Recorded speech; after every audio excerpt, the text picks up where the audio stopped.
lead. Look at us now. Oh, Jesus. It's what, 11 a.m.? Combat. Oh, there he is. You fit in seamlessly in this weird MK environment. Do you want a margarita? We're gonna do it. That's it. On your marks, get set, and go down.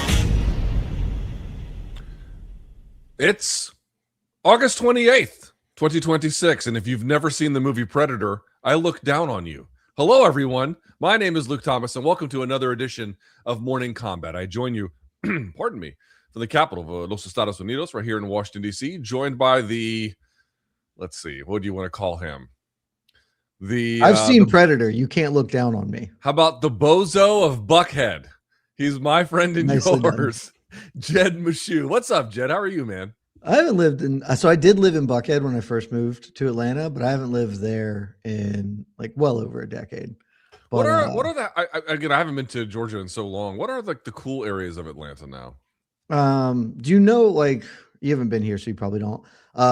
There's a thing called the Beltline, which was this, it was a Georgia Tech student's, like thesis or whatever, like you do, whatever that shit's called, where he just converted one of the old railroad lines that ran, like, encircled the city, and was like, what if we just turn this into a walking path? And then they did it, or they've been in the process of doing it, and gentrified the piss out of everywhere. But like Old Fourth Ward, Inman Park, stuff adjacent to downtown, but like more south than Midtown. That's usually like the cool stuff now. Buckhead is cool if you are 20 and, you know, share some hobbies with Conor McGregor. Buckhead's a great place to go, but not for old washed dudes like us. Yeah. What about Little 5 Points? Is that happening? Yeah, Little Five. Like, I live actually fairly close to Little Five. Okay. It's still the same that I assume Little Five was when you were around. Like, Yeah. it's a little weird, but Yeah. cool, good vibes. Yeah. All right. Very good. Well, in any event, we have a lot to get to, more than esoteric Atlanta geographies about their neighborhoods. We have to talk about the fights that are coming up. Surprisingly, maybe not surprisingly, there's Road to UFC going on as we fucking speak. So I don't know if we're going to be able to get some live results from that may matter or not. We'll see. But I panicked this morning because, like, Oh, I me woke too. up and the first thing I do, like, I knew this was happening, but I woke up and I checked my phone and I was like, oh shit, there are results happening. Is it Saturday? Did I sleep through this card that I'm supposed to be working? Before I realized that, oh, we're just doing Road to UFC, because I still don't understand the Road to UFC and what we do. Like, why is it on Friday? Why are some of these bouts UFC bouts and some aren't? I don't get it, but I don't there's really some get cool it highlights either. I've seen. Do we have results from this? Yeah, Event? it's over. Main event, Mahashate submitted Darius Flowers, I believe, in round 1. Co-main was a split draw. I think those were the only two UFC, or at least bouts containing UFC veterans. I don't know about the rest But of I it. think the All right. Mahashate fight is like a UFC bout. Like, I think they're Yes, counting it. because he's It's competed so in weird. UFC already. Yes. Yeah, I don't get it. In any event, what we are going to get to in preview is the UFC Shanghai card. So that'll be tomorrow. We'll talk about all of that. We have a lot of other smaller news and notes. Why is Dana White talking about fighter pay on the Contender Series of all things? I don't really understand. So we'll discuss this and a whole lot more. Thumbs up on this video if you haven't already. Hit subscribe if you haven't already. Of course, there's a few things we need to get to here. We have an email address, morningkombat@gmail.com. That's going to be the place to get your, fan subs, dead wrongs, and just to reach out to the show. We have, memberships, emojis, badges, and more. And then, of course, morningkombat.shop. Morningkombat.shop is going to be the place to get all of your official merch. And this month's design, the head splitter and John Donk, of course, the autograph poster as well. Brought to you by Average Joe Art. Let's bring in the third member here of the show who has not seen Predator, which I find quite literally offensive.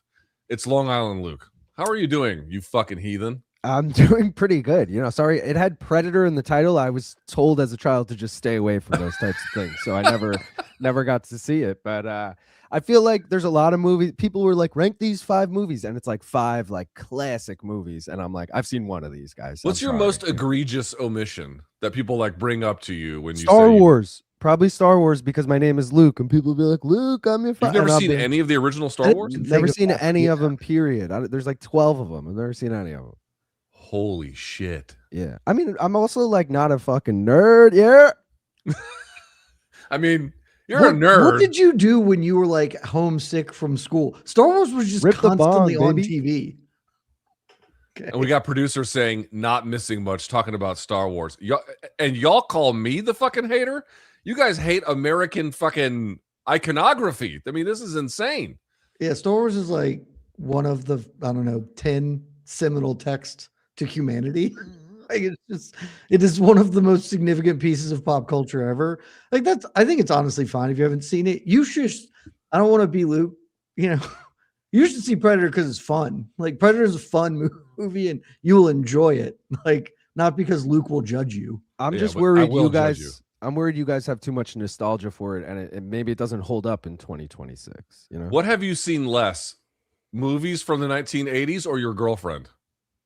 Movies from the 1980s, but I was just gonna go with boobs. Luke. We both love Dumb and Dumber. LT, like That's that right. holds up in 2026. Yes. I could watch that today. Does Predator 100%. hold up? Maybe not. I will absolutely share that opinion as well. Also, Me, Myself, and Irene is not bad, and Kingpin. Kingpin is fucking legendary. All right. But enough of this bullshit. Let's talk about some MMA if we can. So we start. Topic number 1 here with Jed Meshew from MMA Fighting. As I mentioned, the UFC is returning to China. They'll be in Shanghai. Well, they are in Shanghai now for, I believe, Road to UFC, but they're going to be here for the UFC event tomorrow. Now, of course, there's a full card we're going to talk about, but as we customarily do, let's kick things off with the main event. Here's who we have. Umar Nurmagomedov is taking on, as you can see here in this face-off, a shirtless Song Yadong. Dude, that man never wears a shirt. Yeah, these are two big. He's to be fair, if I look like that, neither would I. Yeah, and I'd also wear those shades and shit. So here you can see Nurmagomedov and Yadong. Now the odds makers have this as something of a blowout for Nurmagomedov, which I realize in the week of Bellamir, folks are going to say who cares, but it is worth sort of using to frame the conversation here, Jed. And I would also say, in my opinion, if you disagree, by all means say so, but I think Nurmagomedov has beaten a higher quality of opponents than Song. On the other hand, both have fought Davison Figueiredo, and Song was the one that finished him inside of 2. So Song has been an anchor, Jed, for the UFC in China.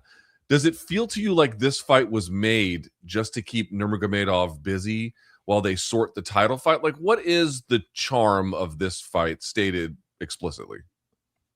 I think it's mostly that, right? Like this is mostly an Umar fight of he's got to fight. Like he has to fight somebody, and who else can he fight? He could have fought a little bit further back in the rankings, I guess, but like what's Song ranked right now? Like 6, 7? What do you know? I'll look that up. Yeah.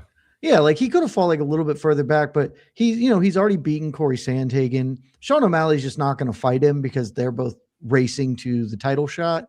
And so he's got to fight somebody. He can't just sort of sit. Song is 6. Yeah, 6. So 6 is like it because that top 5 is Merab, who he doesn't get to fight. Merab's fighting for the belt. O'Malley himself. Like this is sort of just fits to stay busy, but there is an upside to the other end of things here because if Song Yadong can pull this off, I don't think he will. Spoiler alert. Then like this is a dude that they would not mind being in business behind, right? Like they would be supportive of. Like you said, he's an anchor for China. They can continue to do this. Looks great getting off the bus. They can promote the hell out of him. He'll probably lose to anybody he fights because he's lost all the best dudes he's fought. So he probably wouldn't win a belt. But if he does pull this off, they could throw him into a title fight. Like that could be next for him. And so there's more upside than disrespect kind of intended. Like Ayman Zahabi beating Umar Nurmagomedov is not like a huge boon for the UFC promotionally. This could happen. This indeed could happen. I think if I was trying to think about this, like I definitely agree. Umar needed to get an opponent. What are they going to do? Right. Like you just kind of have to use the resources that are available. But I do think that there might be some kind of way to look at this. Now, maybe I'm overstating it, Jed. So tell me if I am. Okay. If I'm trying to find the silver, by the way, oh my God, is this really the venue that they're fighting in? They're fighting in the Oriental Sports Center. Okay. Buddy, you shouldn't. I'm not even sure you should have said that. That's what it says here on Topology. I'm just saying. Clip him. Yeah, I know. Sounded Now, like my now I'm going to be grandfather out turned here. into the world's greatest unfortunate racist. I didn't mean it. I just what the fucking name of the venue is. The point I want to make here is about Song and Nurmagomedov. Nurmagomedov is a gigantic favorite. So, for example, Jed, our friends at DraftKings, they have him as a minus 625 favorite. Song Yadong is plus 455. And on some level, you absolutely understand that he's beaten a better quality of opponent, in my opinion, I think several times over, as a matter of fact. Head to head, for example, they fought Corey Sandhagen. One of them won, one of them didn't, but there's other ones as well.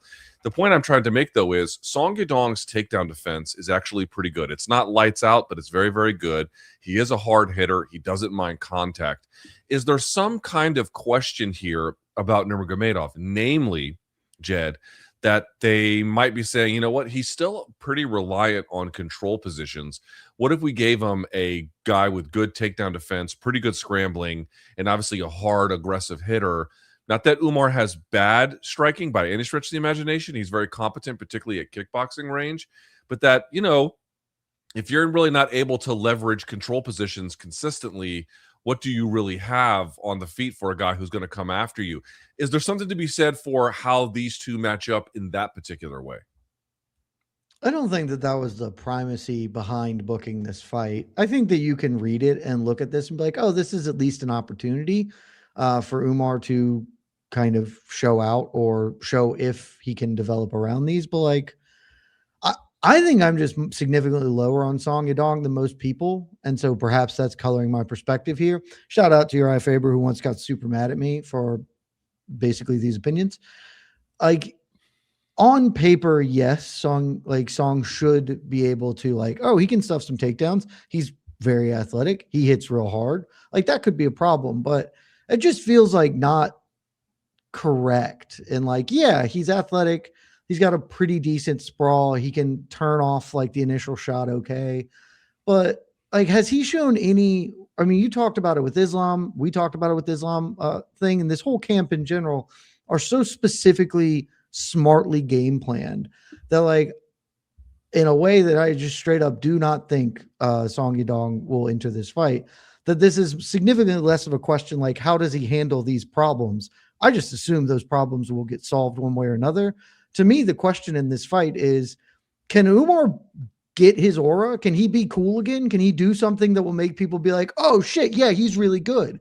Because I'm not like, honestly, he sort of coasted to a title shot on the name. Yes, he had good performances. I was pushing it too. Like, I think that at the time I was like, I think this dude's the best bantamweight in the world. You got to let him go. Like, you got to get him up there. But since he failed against Merab Dvalishvili, very close fight, failed, he has not dazzled. Like, he has won competently, but he has not shown out.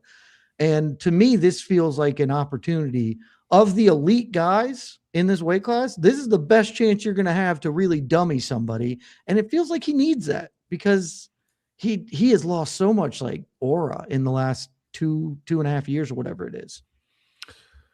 Okay. So how much of it is because of who he fought? So, for example, like in the Batista situation, like Batista, you could beat him, but no one ever or more recently anyway, no one really ever goes in there and is like, oh, I'm just going to stunt on this guy. Is that playing a role, or is there something larger that maybe the matchmakers and management see about the way he pursues fights? So that plays a role because Batista is very hard to cook, right? Corey Sandhagen's hard to cook. You know, Merab beat him. Davison Figueiredo should have been the like, hey, here's an old dude that you should really just run up the score on.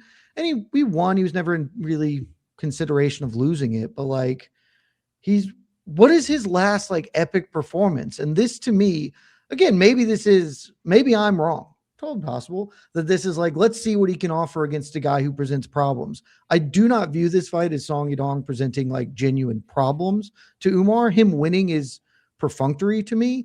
It is the manner in which he wins. Can he win stylishly? Because there's been a decided lack of that from him over the last 4 or 5 fights. He had 3 finishes, Umar, in his first 4 fights, and not one since. Mm-hmm. And the last one was Raoni Barcelos in 2023, which he stopped him in the first round via strikes, which that's a good win. I take that one as I pretty mean, it's good. aged very well. But like, I remember when that happened, being like, "Oh, Nurmagomedov can box." Like we got guy because obviously he can grapple the name, but like he can strike too. He's dangerous, and there was so much energy around him that we gave him a pass on not dominating Corey Sandhagen, on winning that fight. But Corey Sandhagen's very good. He has got to put Song Yadong into the dirt, man. Like he has got to dunk on him, or he's still winning. He'll still get a title fight, but like the expectations for him are higher, and he is not living up to them right now. Yeah, if you look at the rankings, obviously Umar sitting at 3, but O'Malley sitting at 2, coming off that White House win. Now, memories fade, obviously, right? So it's not like that is front of mind anymore. And I don't know how much people count the Ayman Zahabi one, but this one is in China. You know what I mean? It's an early in the morning. I don't even know how many UFC fans in the Western world anyway are even going to see a fight like this. The only way to really break through would be to have some kind of highlight that gets shared, right? I mean, how else would you? I mean, just in terms of the importance of the card that they're putting them on, are they? I mean, how good of a performance does it have to be to leapfrog O'Malley? And when I say leapfrog, I'm sort of presuming that he is in something of an advantageous position by virtue of this situation, by virtue of what happened at the White House. But like, maybe that's wrong. So I guess what I'm trying to say is, how much does Umar need to do? You mentioned he has to get a win and a stylish win. Does that mean a first round win? Does that mean a knockout, a sub, beat him up? Like, what kind of thing does he need to do to go for people to go, oh, right, we got to get that pairing again, He needs to dominate, like no questions asked, not a positionally based control, fought 25 minutes about backpacking, you dominate. He needs a finish or just a stone whooping over the balance of this fight for people to be like, oh yeah, that's the guy. Now, it does not matter. Like if he does or doesn't, he's not going to, the title fight will not be determined by his performance in this. If Peter Yan beats Merab Dvalishvili in their trilogy, Sean O'Malley's getting the title fight. That's just happening. There's not an outcome where that's not what occurs. If Merab wins, then it's probably just going to Umar, because we don't need Merab Sean 3. Like that is a very unnecessary thing to do. So it won't matter in terms of getting the title fight, but it will dramatically matter in terms of the vibes, how the fan base views him. If he does another, hey, I'm probably not going to land that many strikes. And if you squint your eyes, the most like haterish of people could be like, actually, Song Yadong landed more damage because he landed one punch in the first round, so he should win the round. Like he can't be doing this. This to me is the easiest matchup amongst the top 10 for him to show out. He's got to do it, so people will give a shit about him. Because you're right, Luke, putting him on at 6 a.m. For the American audience is a bit of a hedge. If he shows out, you can get the clips out. If he doesn't, people will wake up and be like, oh, Nurmagomedov won a decision, pass, and then he's still in the same boat. What would you say is Song Yadong's best win? So the last few have been Figueiredo, Cejudo, Gutierrez, Simon. Now we're back in 2023. Marlon Moraes before that, and then it doesn't matter at that point. Marlon Vera back in 2020. It's either Gutierrez or Cejudo. And Cejudo obviously has the major caveat of he never quite looked the same after coming back from his retirement, is sort of on the tail end. But I do think that was probably just like his best performance. He was putting Cejudo through the wood chipper in that one. And if you are a Song Yadong backer, I think that fight has a lot of your hope for how he can succeed here. Of like, Henry Cejudo's Olympic gold medalist. He did a lot to stymie that and just chewed him up on the feet. Like that's the goal here for this one. So I'll probably say Cejudo, but again, like that's part of, I think Song Yadong is a top 10 bantamweight. Like that seems pretty clear to me that he is a ranked bantamweight, but every like top 5 bantamweight he's fought, he has lost comfortably. And that feels like the line he rides. He is just that dude. And so I think Umar's a top 5 guy, and this feels, like I said, perfunctory that he will win as a result of that. Can you help me understand? Okay, so I just want to hear it articulated. I certainly get the argument that like every time he attempts a top 5 entry, and it's been sort of, presaged numerous times, right? Where people are like, this is the guy, he's coming, okay, this is the, and then it just kind of never materializes. And so I absolutely recognize that can harden attitudes about someone. But from what you see on tape, what is underwhelming to you about Song Yadong? What doesn't connect for you? Man, you were just trying to get me yelled at by your favor again. Brother, I get yelled at no matter what the fuck I say. So just welcome to the club.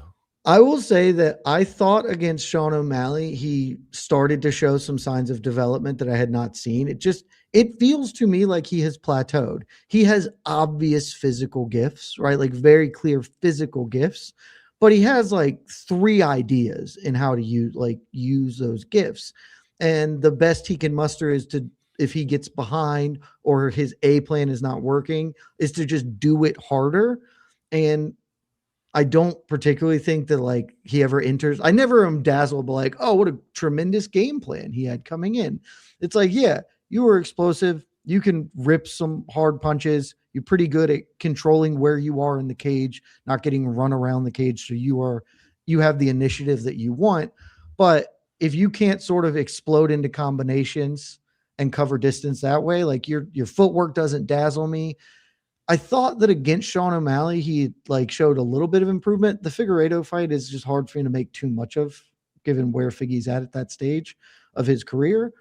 But like if he comes out and shows like, oh, he's actually got really like significantly improved footwork, or he has like more than a 1-2 or power hooks like leaping in, I'm like, oh, he's continuing to develop. That's like, and he's still young, dude. Like he's been in the game for a long time, but some like progress isn't linear. Some people, they make leaps at different stages.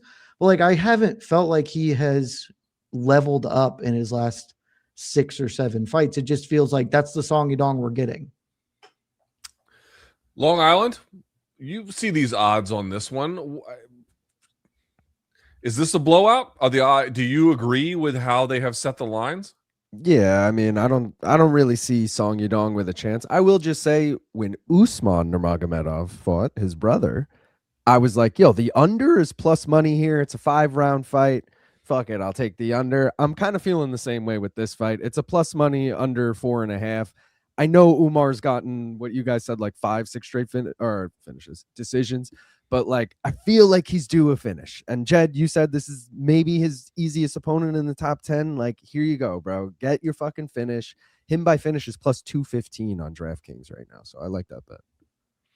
Do we think there's enough momentum for Song that if he wins, he gets a title shot? I mean, let's imagine he stops Nurmagomedov. Yeah, you think? Because it doesn't feel to me Sean like O'Malley gets the title fight if Petr Yan wins. Like that is chiseled in stone. That's written from the heavens. No one on God's earth will prevent Sean O'Malley fighting Petr Yan should Yan have the belt at the end of this year. Umar himself said he wants Merab no matter what, whether Merab wins or loses against Yan. He just has a beef with Merab. And well, again, they're going to. We don't have to be credulous to a very obvious lie. Right. Well, like it's a very obvious lie. Like, yes, he might want to fight Merab. If they offered him, would you like Merab or a title fight? He's going to take the title fight. So like, we don't have to pretend that that's real. All right. So let's actually talk about the elements of the fight itself. If you look at the stats on a guy like Song Yadong, he does have some impressive grappling numbers. Now, he doesn't heavily go for takedowns. He only averages out 0.82 per 15 minutes, so really not that much on the offensive side. Takedown accuracy is low, but not terribly low, 41%. It's a little below where it should be, but it's not alarming per se, especially since it's not a big part of his game. Takedown defense, 73%. Now, I've got some thoughts on this because I did some tape study ahead of today, but let me just sort of ask a broader question, because to the extent that Song Yadong is going to have success, Jed, it really has to come with, I mean, not complete nullification of Nurmagomedov's game, but a pretty substantial portion. So how good is Song Yadong in your mind in terms of his ability to nullify the grappling of Nurmagomedov? How much will he force this into a striking contest? He's been really like, that is one of his better skills. And so I want, because the chat's mad at me and it's totally fair. I want to be really clear. What are they I mad at you about? for disrespecting Song, which I like kind of am. So I totally get it. I'm really clear in the statements I'm making. I believe Umar is going to win, and his victory is not really in question to me. That does not mean I believe he's going to kick the shit out of Song Yadong. I just think he's going to win at least 3 of the rounds because Song is really good at, like I said, not getting backed up to the fence, getting the fight in the phases he wants it to in general. He's not as good at chasing somebody down, right? But if you are trying to come at him with I would like to pressure you and grapple you game plan, it's something he's proven to be pretty decent at preventing. He's a good counter wrestler. He's a good, certainly first layer. I think where I get concerned is as this starts to chain, he's an Nurmagomedov. They don't shoot one shot bail. It's 1 to 2 to 3. And I think the 2 to 3 to 4 might be problematic for him. He has largely been really good at preventing consolidation on the ground of okay, if you do get the takedown, strong hips, try and get to a post, get up, prevent you from collapsing me. Do sort of wonder how long he can do that under the sort of relentless pressure of Umar over 25 minutes. But certainly I think the first couple of rounds, he will have a lot of success, or at least more success than not, right? He will bat over 50% at preventing Umar from just dunking him, pick up right to back thing. If he does, that's good for really good for Umar. But for him, he's got to stay in space, obviously, and punish Umar when he comes in, because Umar will hold you. Even if he's not getting a takedown, he'll hold you, and then that gets grimy and ugly.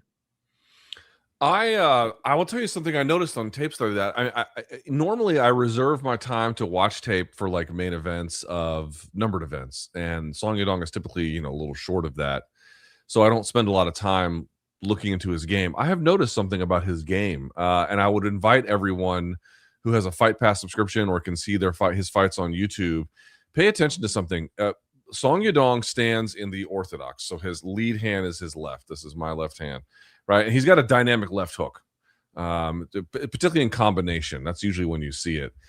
The most amount of success anyone's ever going to have at him is getting underneath his left hook, because he leads a lot and sometimes throws just a standard 2, not the left hook, but it throws the right hand, overhand, straight, whatever it may be, but from the right. And if he gets that left hand down, he's very, very, very, for down blocking, for underhooking, he's very, very difficult to take down. But in all the cases where he does get taken down, one by Figueiredo, Yan, Simon, virtually all of them happen once they get underneath the left hook. They get him to commit to the left hook, and then they dive, underneath it. And I just feel like if I saw something like that on video, there's no way the Nurmagomedov team is not going to see that. They're 100% going to see that. And if they pick up on a weakness like that, I mean, again, still easier said than done. He's physical, he's dynamic, he's tough, but if I can see it, they can see it. And I suspect that that's going to be heavily exploited. The thing that's interesting for me is the scrambling, and I agree with you. I think Song Yadong is a good scrambler, although what's interesting about Umar is he's also good at capturing and maintaining the back for the most part. He can float from turtle, but he can take the back too. Is going to be the scrambling part here, because just in general, he's the question for me is, if Song Yadong ends up losing, Jed, in a very, very clear way, oh yeah, by the time this is done, we look at the rounds, 50-45, whatever, there's no question about it, but he just nullifies just enough of Nurmagomedov's game, because Nurmagomedov can get through, but can't really get through. I think this is almost like a worst case scenario for both guys. I mean, that's not quite right, because obviously one would win, but I'm just trying to point out there are predictable ways in which this fight can be evaluated, to me, relatively speaking, ahead of time. And those fault lines, to me, that left hook, I think everyone needs to pay attention to that. If he's getting that down to block, Umar's going to have a real long night. Maybe. So I'm not disputing what you're saying, but if he's not throwing his left hook, which he throws, like you said, throws off the lead a lot, then he's got a long right hand and a high kick. If he removes one weapon, how good offensively is, if he's I'm just not going to throw this left, then he's going to beat Umar just with a head kick. and like a right hand. Like Who's Umar can strike. Who's faster? That's a really good question. I'm gonna guess Song is faster. I think he's faster early. Certain. I think he's more explosive, and I definitely think he'll be faster early. But by round 3, if it goes that long, I think it, because Umar's kind of close to him. If this just trails off, it immediately makes a difference, you know? And then, like, I really like this fight. I think it's quality matchmaking. I'm interested in it. And I feel like that's not coming across because it seems so straightforward, because the calculus in my head is so simple of like, one of these teams is probably the best team in the world at diagnosing weaknesses and exploiting those weaknesses. And the other is Team Alpha Male. And with a guy who does not have like the deepest bag of tricks. And so it just feels like early on, when his pure like athleticism and the tricks he does have can be brought to bear, he will be much more competitive. As this fight goes on, they'll just figure him out. Like they'll have their set solves. They'll have their keys off those solves. And by the third round, he's probably just not going to be doing a lot. He's not going to I don't think he's going to get run over. Like, I think he is going to lose 49-46 in this fight is my guess. And to your point, kind of the worst case scenario for both dudes. Yeah, no question about it. Long Island, on the betting side, because sometimes, like, based on what the lines are and based on what, you know, where the over under is and someone to finish, what takeaways do you have from the lines? What do they tell you aside from objectively, you know, Umar's a huge favorite? I mean, they think Umar's going to win by decision, straight up. I mean, Umar by decision is minus 175. Any other method of victory by either guy is plus money. So they're telling you this one's going to go long. They're telling you Umar's going to win. I do want to take a quick look at the takedown props because I feel like those might be interesting. The over-under. So the over-under is 3.5 for Umar. I agree. He's going to get at least one round. If they're thinking this goes 5 rounds, he's going to get at least 5, in my opinion. So I would take the over on that for sure. I think he's going to get more because Song's going to keep popping back up and he's going to keep getting taken down. You can on DraftKings, you can take anything above 3.5. You could take 4+, 5+, 6+, 7+. So you could just ladder it up if you're confident he's going to get a bunch. Okay. Umar Nurmagomedov, they have it at 3.5, right? That's for 50 for 25 minutes. They have 3.5. Correct. That's right. Yeah. Okay. His fucking takedown average per 15 minutes 4 is 4. Oh, is it 4? It's 4. Like that feels like a window of opportunity. As long as it goes the distance. Again, if he finishes him, but what if he gets 5 if he gets 5 takedowns, but it ends in like the 3rd round? Does it count? He still wins. Yeah, no, it still counts. He just has to hit the takedowns. I'm just saying, I see like one around him controlling him for the whole round, one around him controlling him for the whole round. So to me, it needs to go long. But maybe he just spams 5 in the first round. Who knows? All right. So and by the way, to your point, Jed. Very quickly, we'll play this clip. Song Yadong believes if he wins here, not without good reason, it's going to be a title shot for him. Take a look. After 1 week, my last fight, so you guys called me to fight Umar. I say yes, because this is big opportunity for me. So win this fight, I will get the title shot. I think he's right, but so let's just say it outright, Jed. Where are you thinking? How does this one end? Umar by decision, 49-46, maybe 48-47. I'll go Umar 49-46. Long Island, what do you got? Because I already said I'm taking the finish prop, I'll just go Umar TKO round 4. Round 4. All right. Very good. All right. With that in mind, let's go to topic number 2, which is basically the rest of this card. All right. So it's UFC Shanghai. First questions first. We got to go to Jed on this one. Before we talk about all the individual matchups, let me just, you know what? I'll say them just so we can establish some context. Your co-main event, Yan Xiaonan taking on Denise Gomes.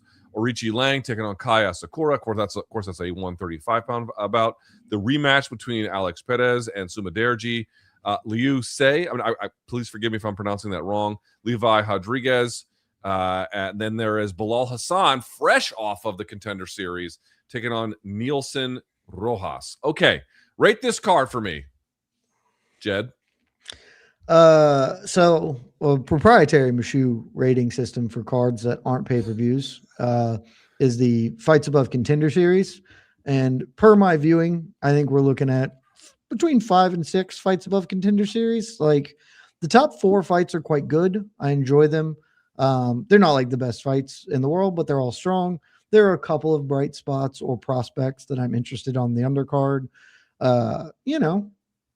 This is not a card you should wait. If you are an East Coaster, don't wake up at 3 a.m. to watch this undercard. You can just tune in to MMAfighting.com, great website, to get all your results coverage after you wake up. But by the time most adults are waking up on Saturday morning to start their lives, you can throw the fights on, catch the top probably 4 or 5, depending on how early you get up, have a coffee, some breakfast, and start your Saturday off right. And it's not bad. Like, this is not bad, but it's not amazing either. Yeah, I mean, they're not asking a lot. The main card starts at 6 a.m. on the East Coast. You know what I mean? Like, they're not saying, hey, you got to carve out time on Saturday night to come watch. You could be going on dates. You could be doing something with the family. No, they're just like, listen, you're up. Nobody at 6 who's watching MMA is going on dates, Luke. Yeah. That is.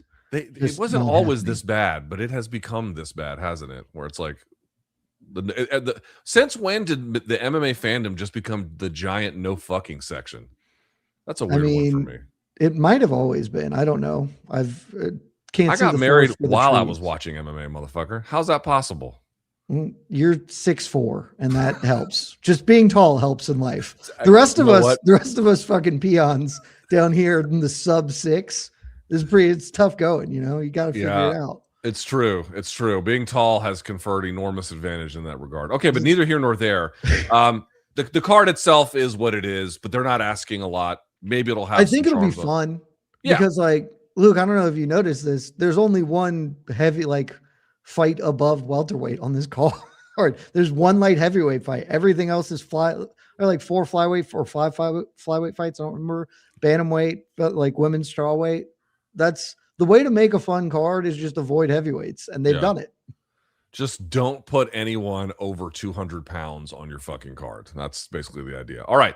So with that in mind, let's talk about that co-main event, which I actually kind of like. I'm not expecting necessarily a barn burner, but I don't hate it as such. Yan Xiaonan, 37 years of age, kind of flirted with the top of this division a little bit and found herself wanting, but has improved, obviously, enormously during that time from just being more of a pure kickboxer. But taking on Denise Gomes, who sort of quietly has put together a pretty impressive win streak.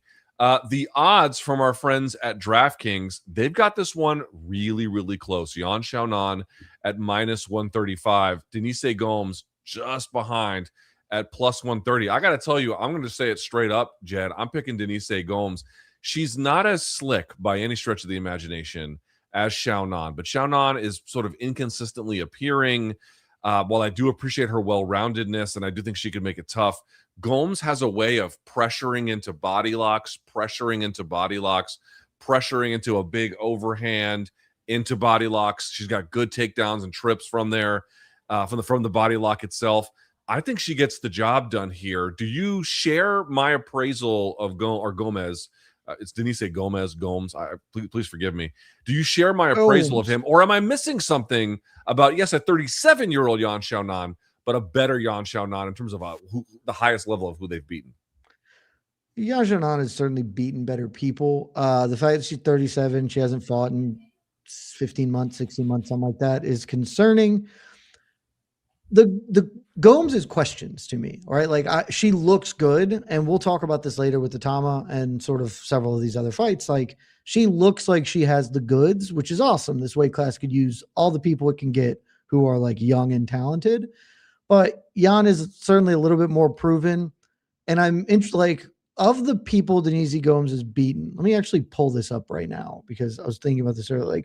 Who would you say of this run, right? The Tisha Pennington, Karolina Kowalkiewicz, who can dictate range effectively and throw back in a way that may back her off? I know Yan Xiaonan doesn't have a lot of KOs, but she is a little bit more proven and established as a range kickboxer than I think this streak that Gomes is on.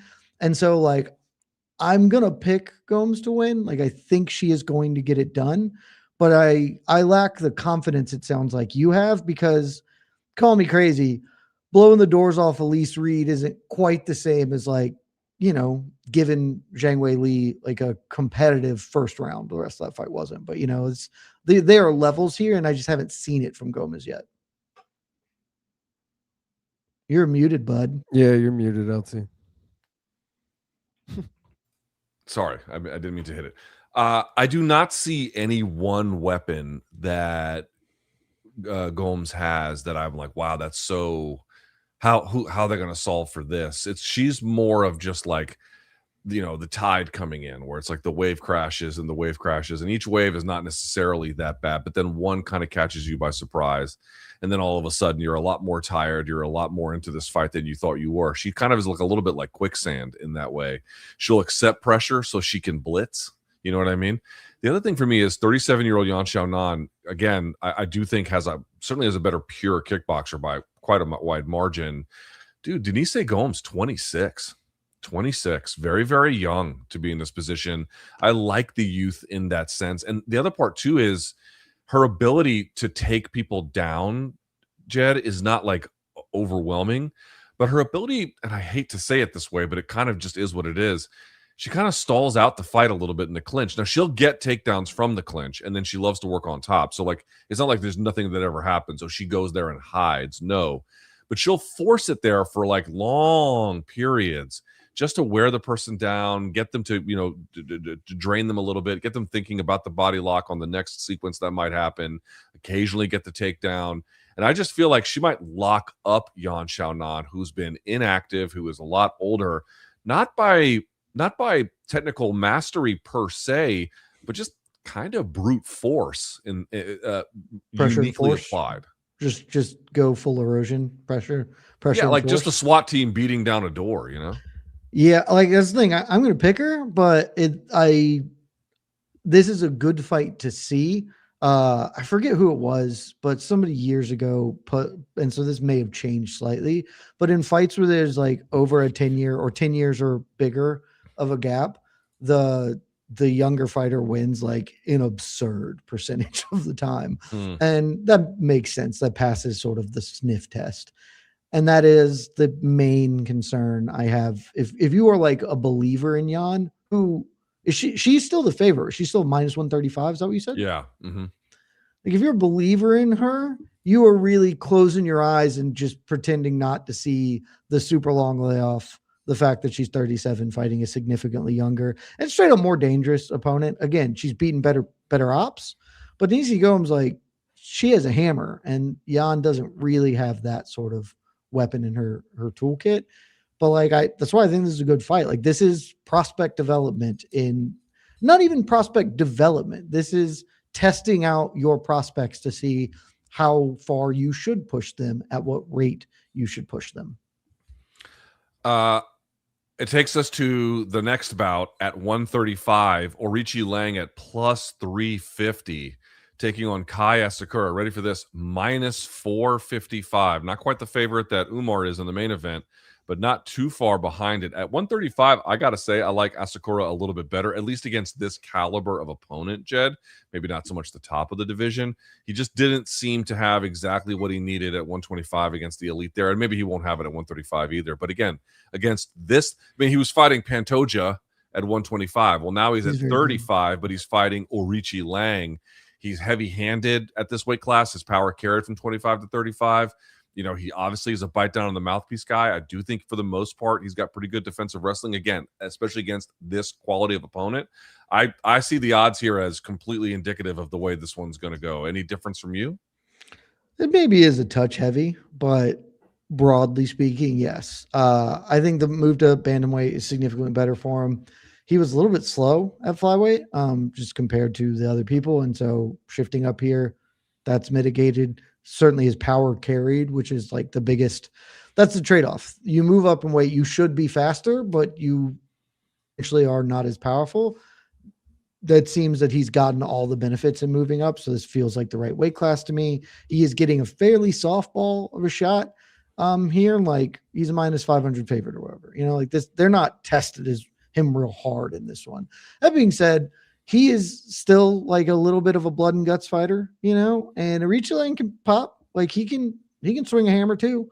So it's not like a total walkover, but he is set up for success and probably set up for like really fun success, not just like, oh, he wins, but cool KO, people get hyped.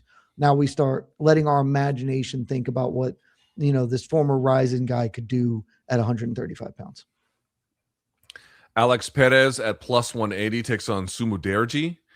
They fought on the Figueiredo Song Yadong card, which I believe was in Macau, China, not too long, maybe May or something like that. Sumu Derji sitting at minus 218. If you watch the fight beforehand, Perez, I mean, there wasn't much to watch. I don't think it was a very long fight. I'll pull it up here in just a second. But in any case, not a very long fight. They're going to run it back. Sumu Derji was doing the better work overall when that fight took place. Any reason to think that'll change? A little bit. I have an underdog bet on Alex Perez. It's not a big one, but he was the favorite in the first one. We were talking about this pre-show, me and Long Island. He was the favorite in the first one, and like he was, the tide had shifted. He was losing that fight. He had gotten dropped by Sumu Derji, but he won the first round on maybe all three. Certainly, he was ahead on before two. the fight got stopped. It was on two of them. Thanks, Yeah. Long Island. And like he is in general still feels like has more tools in the tool belt, and so for the odds to have shifted as starkly as they did, just seems a little off to me. Like this feels like it's pretty close to a coin flip that both dudes. Alex Perez is never somebody you can feel confident in. He consistently lost a bunch of fights, and the one time I was like, he's going to lose again, he pulls out against Charles Johnson. And so he's just a little bit of a mercurial, you know, fighter. And so I'm not opposed to him being the dog, but almost a 2-1 dog is pretty high for a guy. It's not like Sumu Derji is a world beater, you know? Yeah, no question about that. We move to, I don't know how to pronounce his name, Liu Sei, minus 192 against Levi Rodriguez. Do you have a strong beat on this one? Is this of great interest to you? Liu Sei is a K1 champion. I think he's the K1 cruiserweight champ, and he was supposed to fight one of the Tafas. I don't recall. And instead, he's fighting Levi Rodriguez, who popped for Nandrolone off of Contender Series, and they hired him anyway, which is super weird to me. Yeah, Rodriguez is going to stand and bang with the K1 kickbox. He's probably going to get knocked out.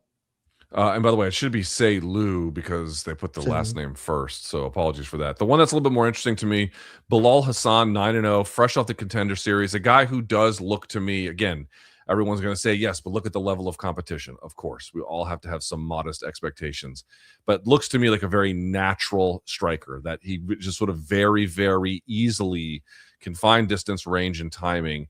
Taking on Nilson, which is how you would pronounce it, Rojas out of Peru, who is 9-0. And he did fight in Inca FC, which is maybe one of the better Latin, or at least historically anyway, has been one of the better continental South American promotions. Because Latin America would be a little bit different, obviously, would involve Central America, and then that is a little bit more developed now than it once was. It's funny, dude. Years ago, Peru was kind of ahead of the game in most of Spanish-speaking Western Hemisphere, quite frankly, and then they kind of got left in the dust a little bit. But Inca FC or Inca is one of their great shows. But this is a fairly big step up, right? I mean, Bilal Hasan is also making his UFC debut, but he's also fought better competition regionally. It feels like this is a setup fight. Yeah, I mean, the odds reflect that it's a setup fight. Minus 800.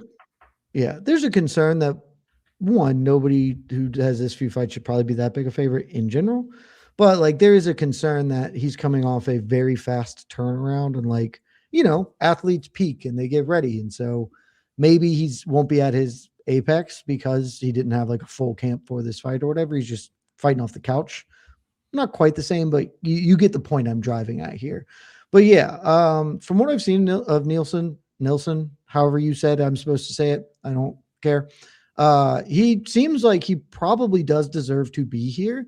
He feels like a guy that would historically just be given a Contender Series fight instead to like show out and earn his way in. And instead he's being thrown probably to slaughter against Hassan, who's a really good prospect. Nilson's like a solid, seems a fine prospect. Bilal Hasan is a really good prospect. Yeah, it's Nilson because the letter I is pronounced E in Spanish. And what you'll find in Spanish is like, dude, they'll just take words that they'll make up words by sounding out in Spanish syllables how it sounds. Like, for example, how they say soccer, football. That doesn't mean foot and ball in Spanish. They're just saying how I've never thought of that. That's interesting. Like they're just saying what does the word football sound so is like it really to Inca? them. Huh? Is it Inca fight promotion then? Yeah, well, I mean that predates even the Spanish language, so Yes. probably, right? So Yeah, but they spell with a K, so it's different. It's very MMA. yeah, I don't know. I actually don't know the answer to that. There's some other interesting fights on this card, if I do say so myself. Let's highlight a few of them if we can here. For me, you guys have probably not heard this name, but Namzrai Batbayar, who's been absolutely beating a dog shit out of everybody on the road to UFC. He's taking on Andre Lima, who's 11-1 at flyweight. That is a fun one. Catch weight. Lima missed weight. Oh, so it's 127 then, is it? Yep. Okay. The other one, Ray Saruya, I think is going to run through Kevin Borjas. Long Island, I'm guessing that the one you've got the most amount of interest in is Jack Jenkins, who has been somewhat overhyped as a prospect against Sean Woodson, the man with the most unusual proportions of any human that's ever lived. Yeah, I'm definitely most hyped for that fight. Why is that buried on the prelims? Let's just be real here. That's like a name brand fight right there. They're both coming off long layoffs. Maybe that's why they think it's going to be a stinker. In China is the name brand fight? No, all right, good point, Luke. But I just feel like the main card could use a little more name value. I didn't realize I wasn't in here. Sorry. But looking at the rest of this card, I mean, dude, these first 3 bouts, 6 of those fighters have never won 5 of those 6 fighters have never won in the UFC. So it's a pretty good card. I'm going to be up at 3 a.m. for it. Jed said don't wake up for it, but I'm telling you to wake up for it because I'm doing a full card watch along. And, when I get up at 2 a.m. for this card, I'd probably going to be like, I'd rather get fucked to death by a 15 dick flamingo than watch this card right now. But I'm going to be there to watch the card. You already know it. Can you imagine getting up at 3 a.m.? Don't Not do that. merely to watch this, but To then get fucked by a flamingo? No, to then like I'm going to broadcast me watching this to the world. Yeah, Ding Mang. It's for all my Aussies. It's prime time Aussie time. It's like 5 p.m. Melbourne start time. So yeah, they should all sleep through it. They should take an afternoon nap because they're going to watch. The optics of that fight are going to be hysterical. Jack Jenkins 5'7" and Sean Woodson is 8 feet tall. Like it is going to look cartoonish. And then he's probably going to eat a knee and get slapped. Like it's going to be a tough out for the Aussies. It's going to be fun. So that'll be on 3 a.m. for the prelims, East Coast time, 6 a.m. start on the main card. All right, let's go to topic number 3. This is such a weird one, or it's worth a little bit of breaking down. Within the last month, basically, UFC CEO Dana White has made it a point to talk about fighter pay, but not fighter pay at like UFC more broadly or TKO, but specifically about the Contender Series. He has brought up the fact that, or at least the claim anyway, that aggregately, if you look at how much they've paid out to people who have been signed from Contender Series, it's been about $225 million total. This is about for 9+ years. And then this week, he made another claim that there is a fighter who's never fought for a title who came off the Contender Series and has made $11 million. I want to be as clear as I possibly can. Neither of these claims has been substantiated. They've been repeated, but they've not been substantiated. And even if they were substantiated, these are not princely sums by any stretch of the imagination when you work out aggregately what it means per fight or per annual year, especially relative to what UFC is making, right? It's not that much. It's not, I mean, I would love to have $11 million, certainly, but if the deal to get it is, a bunch of years and 30 fights, that seems like there could have been more along the way. But my question is, Jed, famously, Dana White doesn't really like discussing pay. And he's all of a sudden talking about, again, not just pay, but a very specific kind of pay for what is essentially their tryouts or challenger show. So why is Dana all of a sudden talking about how much money the UFC pays out for the Contender Series? And is the issue, well, actually, let's start there. Why is he doing this? Honestly, I think it just happened that he was in some meeting and somebody just threw that number at him and was like, hey, guess what? Like this cool thing. And in his head, because I laughed because you are correct in how you frame it as these are unsubstantiated claims. It's true. We should take them with a grain of salt. But then the kicker is what you followed up with. Nobody doubts that they're true because they're not actually impressive. They sound impressive. It is one of those things that seems like it is an accomplishment and a triumph. And then you actually look at it and you're like, nah, dude, this is still significantly worse than basically any other professional athlete. It's quite bad.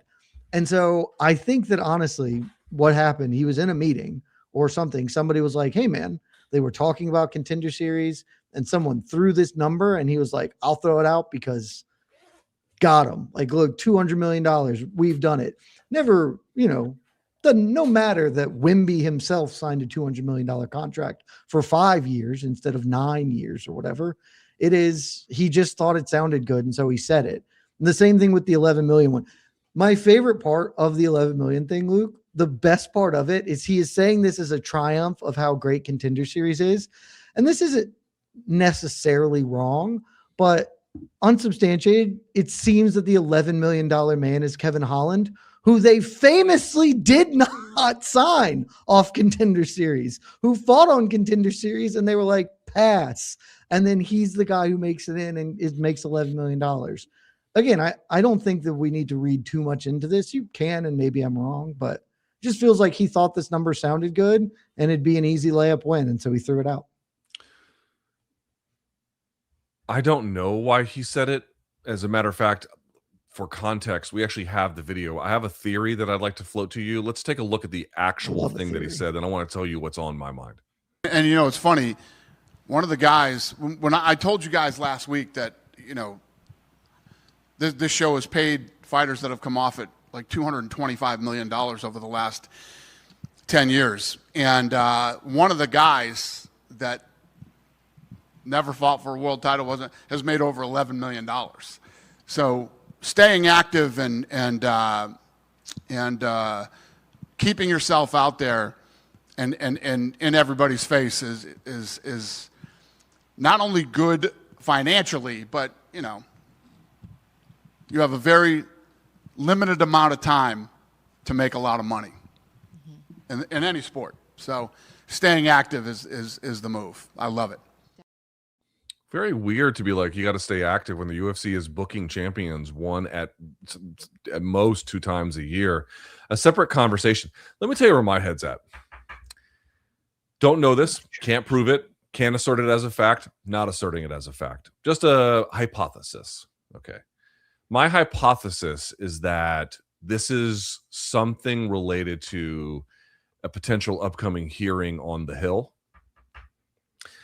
Because I remember before some of the meetings we had on the House Education and Workforce Committee, and even the brief one we had in the Senate, there would be media things that got released, media like interviews that Nick Khan would do, or not just that, but like even their surrogates, like Terrence Crawford really getting out there and saying nasty things about the WBC, which he had never really done in that capacity before. And I don't know that it was coordinated. I'm not asserting it as fact, but the timing of that. And then TKO citing what Terrence Crawford said about it remember they had just promoted his fight for those said belts against Canelo, then using that in their hearing specifically. Well, Terrence Crawford just said this, and they all did it. Nick Khan did it. Lawrence Epstein did it. Like it was a thing they went back to over and over again. I have a feeling that this is going to be related to some kind of fact or some kind of presentation about something down the road. And again, I want to say it one more time. I have no evidence for this. I cannot assert this as fact. But I feel like they're trying to get out and plant media seeds and then use this referentially at a later time to be like, look, see what we do? Like they don't want to debut it at the hearing. They don't want to debut it at that time. They debut it ahead of time and then use it as some kind of like objective fact later down the road to be like, look, guys, look how great this is. You know what I mean? Does that ring possible to you? Possible? I would. Oh, you're down on it. You're treating it like a conspiracy theory. It is. It feels well.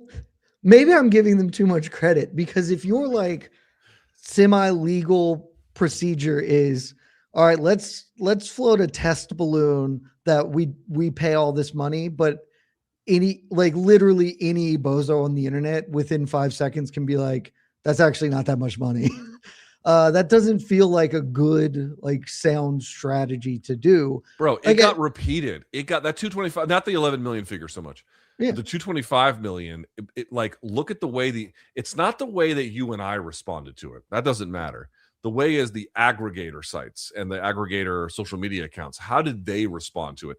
And they put 225 million in all caps. That is the kind of thing that matters more, quite frankly, not the chuckleheads being like, yeah, but like, we do math.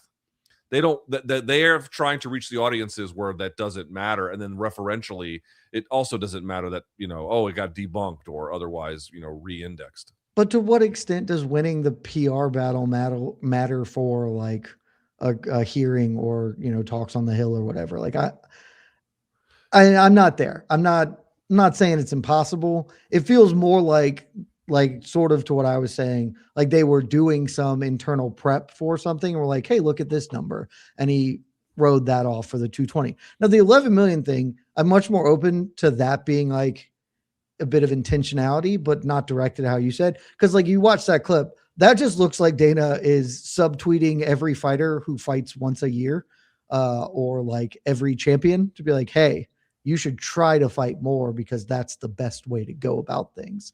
And that's been like a semi-permanent state of being of like, we love guys who want to compete, and, never mind that several like mini fighters be like, I try to fight and they won't book me. They, that's building a corporate ethos that they want. You could buy me on that. I'm just not going to be there on the slightly tinfoiled. We're playing a long game in the media cycle about us. I don't think people realize how much planting stories is a key part of TKO strategy. They have compliant media members who do it. They have tried it for many years. Dude, they got caught years ago setting up accounts on like mixedmartialarts.com, which back then was MMA.tv and other places, astroturfing to make Zuffa look good in one capacity or another. Like this is embedded. That practice is embedded deep inside UFC DNA, at least corporate UFC DNA. So again, can I prove it? Of course not. And if it never comes up in the next hearing, well, then, all's well that ends well, I suppose. But they don't let in my opinion, they don't let figures like this reach the public willy-nilly. They tend to do that with a little bit more of a coordinated fashion. But I guess my question then secondarily, though, is not so much like why now? Why the Contender Series vehicle? Why is that the thing that's come up, the 225 and the 11? Is there something that they want to prove about Contender Series? Because here's the part, Jed, like they redid the Apex. You can like the Contender Series or not, but they've not been controversial so far this season. I know we just started, but I'm just saying that like no one's been complaining about them. No one's been complaining about fighter pay on the Contender Series itself. No one's been complaining about, like, if anything, people are like, wow, you know what? The Apex actually looks pretty good this time. So why is the Contender Series the thing that keeps getting brought up? That to me is a better question, a more interesting one. And I think the answer, Occam's razor, if the simplest answer to me is like, don't ascribe grand plans to TKO or Dana White. Like I think they have those, but those are all like very transparent to me. It's not like they're hiding their intent. Like, we're going to take over boxing by turning it into the UFC. Like that is a mission statement that is very obvious. And so to me, I think the simplest answer is that he just said this at a Contender Series show. Like, this wasn't a throwaway fact post pay-per-view where he was clearly trying to put something over. This was, somebody asked him about Contender Series. I think the 220 million was prompted. Maybe that was just completely out of the blue. I don't recall, but like he was just talking about this product that he was actively engaged in and promoting at the time. And so that came to bear.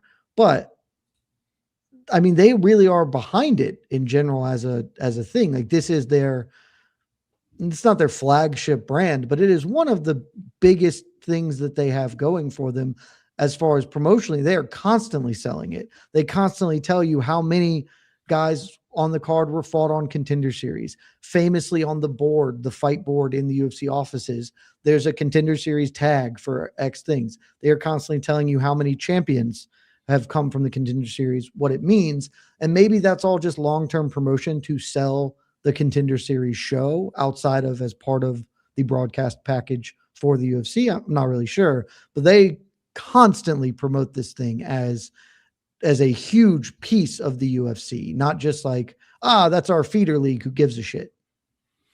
Maybe they're just trying to actively push further recruitment to the show. You know what I mean? Like just hammer it home. This is great. This is great. This is great. And so that way they can boost enrollment over. I mean, I'm sure that they've got not a huge. It does not seem like they have a shortage of enrollment. Nevertheless, to your point, trying to make it like a very clear, purposeful push of the brand. Again, let's see what happens long term, or at least over the next, the rest of the year, to whether or not any of these other semi-conspiracy theories are a part of it. But let's sort of stay on the Contender Series and Dana White for just a second. He lashed out at a reporter recently. I do not know the name of the gentleman who was lashed out at. He asked a question which seemed pretty anodyne to me, and then Dana just gave a very bizarre response. I want to play the clip, and then Jed, get your reaction to it. Here's the clip. Last week, Kayik Brito won by, amazing fashion, and now we have another exciting welterweight in Ronald Humphrey. Is that a fight that can possibly be on the cards? I have no idea. No worries. Thank you. Yeah. Dana, There's always got to be one horrible question. Congratulations, sir. It was you tonight. Yeah.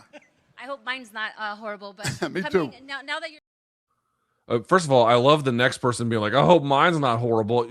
Leave the room. You're going to be the first person to be a scab in any kind of, union picket line. But putting that aside, Jed, was the question horrible? And if not, why did Dana react this way? I do think the question was bad. I Really?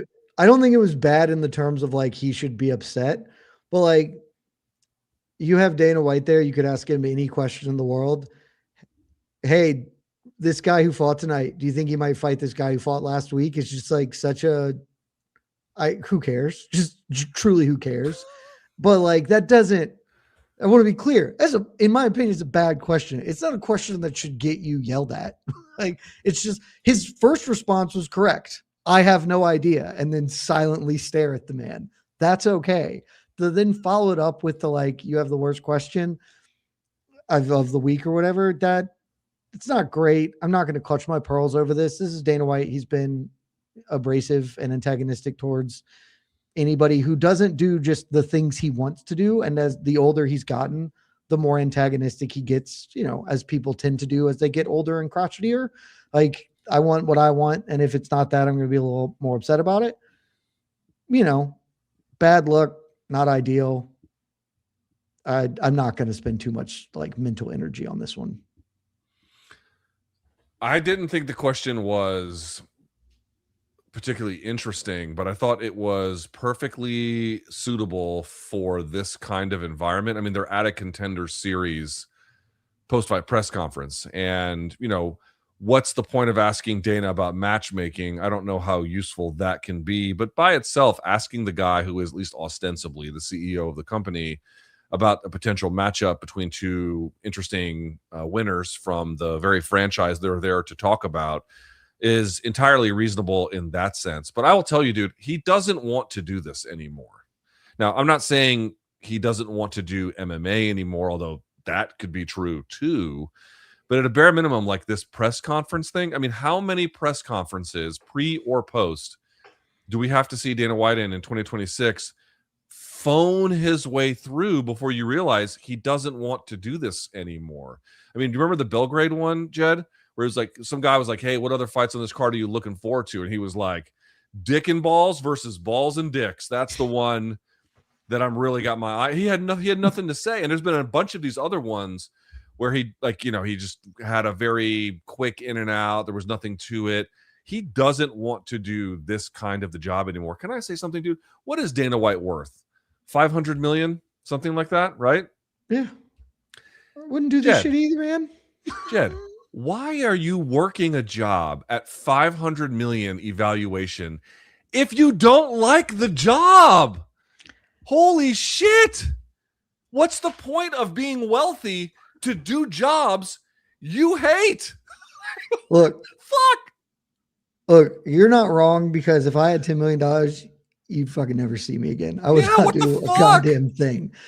But like, the framing is a little off, because like, I do think he likes being president of the UFC or CEO of the UFC. Like, I think he likes a lot of this, and that's why he's still doing it.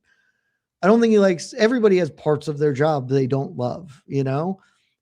That being said, he's in charge of what he does and does not have to do. And I think like, he had to go to Serbia, right? Like that one he has to attend. He is the figurehead of this sport. It is their debut event. Serbia is paying them tens of millions of dollars to show up. He's got to go to Belgrade. Okay, like I get that.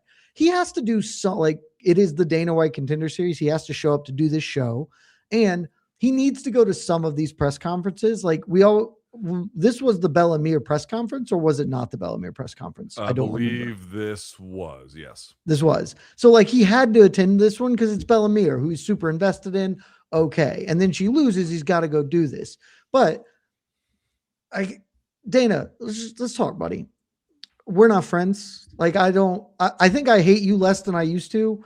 Like I still disagree with you fundamentally on many things, but like just choose happiness. Do some pressers. All the numbered events, you should probably be at those things. But like you clearly don't want to be doing every 10 Tuesday nights in a row talking to media. Just skip it. Like you got to bring in, I know John Anik has done a lot of it, but like bring in somebody else, whoever's the next guy up. Put Hunter Campbell in front of a mic and make him talk and see how that goes. Like try something else, because to me, that is what happened. He doesn't want to be there. He's a little angry. He took his frustration out on somebody. It happens. Who cares? Like, I'm not going to care about it. But like, you don't have to do as much as you're doing, man. Go focus on the business. That's the thing you want to work on anyway. Dog, the show has his name on it. I mean, yeah, he's got to show up to do the like, here's who gets contracts. He doesn't have to do the post presser. I agree. I agree. But what I'm saying is, you're like, there's parts of your job that you hate. You still got to do them. You know what I mean? Still got to do them. You can. I'll tell this to charge of the parts of the job. He gets to decide what parts of the job are his and not. That he then decide to not do this. Correct. You know That's what what I'm saying. Yeah. Just don't show up to the Contender Series. Because if you're gonna do it, you got to do it. You know what I mean? I tell my daughter does this all the time. I'm like, you got to do chores, and then she'll be like, I'm tired. I'm like, well, then do your chores tired. You know, what the fuck does that mean? I'm tired. Just be tired as you do your chores. I don't know what else to tell you. Honestly, I love that from Tukey. That's like, oh, like that's the best. You can get away with that logic when you're a child, and I wish we could still do that as adults. Like, I'm tired. I don't want to dig holes anymore, Grandpa. Dig holes as you don't want to dig holes is the lesson that I learned as a kid. But I just feel like, you know, here's the thing, Jed. So we had our UFC, I should say, had a pretty big summer, or even before that. Like I wouldn't call May summer, but May was big with Strickland Hamzat. And then you had the White House card, and then you had McGregor, which fizzled, but it was a big event up until the main event didn't deliver. But, you know, it was a big event. And then, you know, Islam wasn't that at all. It wasn't a big part of the summer, but it was the number one pound-for-pound fighter in a very relevant fight. So, like, they've had a good run. But now we're kind of getting back to, like, the more routine way the product works. And you're beginning to see people being like, they want a little bit of buzz. They want a little bit of push. And then you got the guy out there doing this and being like, you know, hey, what about this matchup? What a horrible question. Like, you got 500 million. Do something that makes you happy. But if this is not it, leave it to somebody else. I don't think that's a hard thing. It's not even like a hater ass thing to ask. It's just like someone's got to do this job. And if your heart's no longer in it, okay, the heart's no longer in it. But we can't just let it be like, well, we'll just fuck around and we'll just tell the media that they've got horrible questions. I just don't. This cannot continue as such. I think it's kind of the issue for me. That's all. Again, I'm on board mostly with what you're saying. I think you continue to go to the you've got 500 million, which like that makes sense to me. Do you think that you like a person of our ilk who's like generally kind of happy, or maybe not? You're not. I wouldn't categorize you as a happy person, No, not quite at all. frankly. But like, you don't get 500 million if you like if happiness is an option for you, because you would just accrue happiness instead of money. Like you'd be like, oh, I've hit enough money to not have to worry about this anymore. Now I'm going to pursue joy. Like that's not how this works. So he doesn't know this. I can't wrap my head around the idea that you've got enough money, right, to do the things that people in our position can't do. Now, we're not doing poorly by any stretch, but we don't have the ability to wake up each day and be like, I'm just going to do whatever the fuck I want. And the freedom to be able to make a choice like that is so rare and so precious in this world. 99.9% repeating almost basically of the amount of people can't ever do that. It's such a rare privilege. And then to go through life not in any way having to do that and then electing to do that is madness to me. Truly, truly incomprehensible madness. I just could never get it. He loves dunking on reporters. It's his favorite thing. I guess that's the can't put a price on doing what you love. Fair enough. Listen, I'm just here to insult you. Sounded terrified to even ask that question. All right, with that in mind, let's go to topic number 4. There are a series of smaller stories, let's say in the UFC universe. Let's go through them. So as we've kind of been hinted at, and it's a little bit earlier. By now Friday, it happened on Tuesday, but just for sort of completion's sake, we should talk about it here on the show. Bellamir, who was a 60-1 favorite, a minus 6,000 favorite, loses to Alex Apodaca via unanimous decision. I thought that was the right call, 29-28. I thought that was the right call on the Contender Series.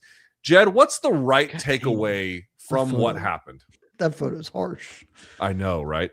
The right takeaway is that we shouldn't draw any conclusions about this. Like, I don't know. She had 4 fights. She had 4 fights. She lost. Like, you can have some ideas, and like this was her first MMA fight that I paid attention, like watched.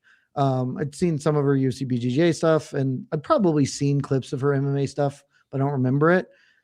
But like, I took some like very, very generic takeaways of like, oh, okay, this, but like she had 4 fights. She's getting in there. Anything can happen. We talk about this all the time across every show I've ever been on. Winning fights, especially when you don't know how to fight, is extremely difficult. If you made me like take something away, what I would say is she does not like, I think that Bellamir is a positive athlete, like a plus athlete for the weight class. She does not have the oops, I can still win thing to cover the gaps of her technical or tactical understanding. Because at no point, like when it was obvious she was losing or the momentum had shifted, she couldn't just be like, well, I'm a way better athlete than you, so I'm going to win now on the back of that. And she sort of got slowly lost the fight. So I thought she was a better athlete than that. She's still not a bad athlete. But yeah, this is a 3-1 fighter losing to another 3-1 fighter in a competitive, developmental fight is what it is. I have a slightly different takedown I'll share with you, or a takeaway, excuse me, that I'll share with you, which is that, listen, to your point, 4-1, how much can you really infer from this? I don't know, not a great run or a showing, I should say, for Bellamir, but hardly the end of the world. We shall see what happens. But my takeaway, excuse me, one more time, is a little bit different. Namely, there used to be a model for elite wrestlers out of the NCAA, not necessarily national champions, although that too, but let's say Division I All-American, something like that. And what it would be is like they would go from college and have some fights on the regional scene. They would get to UFC, and basically what they would be able to do is they couldn't beat the very best necessarily, but they could beat a lot of people right away. And that was enough to float them so that as they got, more time in there and 1-1, and, there might be a loss or so along the way, but in general, winning campaign. By the time they got to the top of the division and you got guys who've got really good takedown defense and you have to strike and you might have to use jiu-jitsu, they've developed the game. In other words, the wrestling bought them time. It bought them time to be able to get to the show and then to work on their skills as they ascended. And I don't think people are paying enough attention to defense in MMA overall has gotten better in every way, but it's gotten way better in the last couple of years or so on takedown defense. The average UFC fighter's ability to do takedown defense has, again, we're not talking about heavyweight here, has exploded. And even here, this is the Contender Series level. You could see her breaking grips, Apodaca, to get away, and it worked. And this was somebody who won a national title at an elite wrestling university, who was her opponent, and it didn't work. So in other words, that model where your wrestling buys you time from college, I wonder if that model is now, and it probably has been for some time, but this was a clear demonstration, doesn't necessarily work nearly as well as it once did. And then the bigger takeaway for me, Jed, is once again, the amount, like when MMA first got hot, the offense was the thing that got hot first. And it kind of carried it because guys were getting better at using offensive tools. But now what's happened is guys are getting, and ladies, much better at using defensive tools. And in particular, in the wrestling or the defensive wrestling department, it has caught up dramatically to the offense, to now where it's like nullifying a lot of what you see, not merely in this fight when the way it affected Bellamir, but just generally in scope. It's harder to do ground and pound now. Guys don't lay on their back. There's a lot more turtling. There's a lot more quad potting. There's just a lot more resistance to this. And that might change the model of how wrestlers matriculate over to MMA. That's kind of my big thing. Yeah, you might be right on that. Again, I don't want to draw very huge conclusions on one data point between two fighters who had not fought a combined 10 times. Especially because like she did succeed with the wrestling, like overall. Sort of. Like she got stymied, certainly, but she won the first round and she had the back for a good chunk of the second round. She didn't do any damage and she was completely shut out in the second frame. Yeah. But I honestly don't remember if she shot any takedowns in that frame or if she already just been disincentivized enough to not focus on that. But yeah, this just looked like Bellamir looked like someone who has talent. She very clearly is a talented young fighter. She, pretty athletic, obviously an accomplished wrestler and grappler. Had some pop in her hands. Didn't look like she had stopping power in her punches, but she could throw. Very limited in what she could do. But this was she fought somebody who was really well prepared. Apodaca is out of a good camp, and they clearly had like a game plan for how to approach this. And it did not look like Bellamir had a lot of a game plan in here, which screams young fighter to me. Like, okay, I've been mowing down everybody I've faced. Like I'll do that will happen forever. No setback befalls me. And sometimes you're so supremely talented that you're Ilia Topuria, and you can do that until finally you do face a setback, and then you see how you grow from that. She got one a little earlier here. We'll see how she comes off it, but yeah, I'm not looking at this in a big picture. Like I'm not macroing this. This is Bellamir needs to work on a lot of things. Still a lot of talent, and I wouldn't bet against her having success and fighting for a UFC belt one day. Let's just pay attention to how defensive wrestling evolves in MMA. It's gotten a lot better. UFC heavyweight Chris Barnett has apparently signed to Power Slap. He would be, if my memory is right, I think this would make him the first male former UFC fighter to do Power Slap. I could be wrong about that. You've had two on the female side. Did Tim Sylvia not do actual Power Slap? Did he do other slap thinging? I don't think he did Power Slap because remember he had like a workman's comp claim against Zuffa.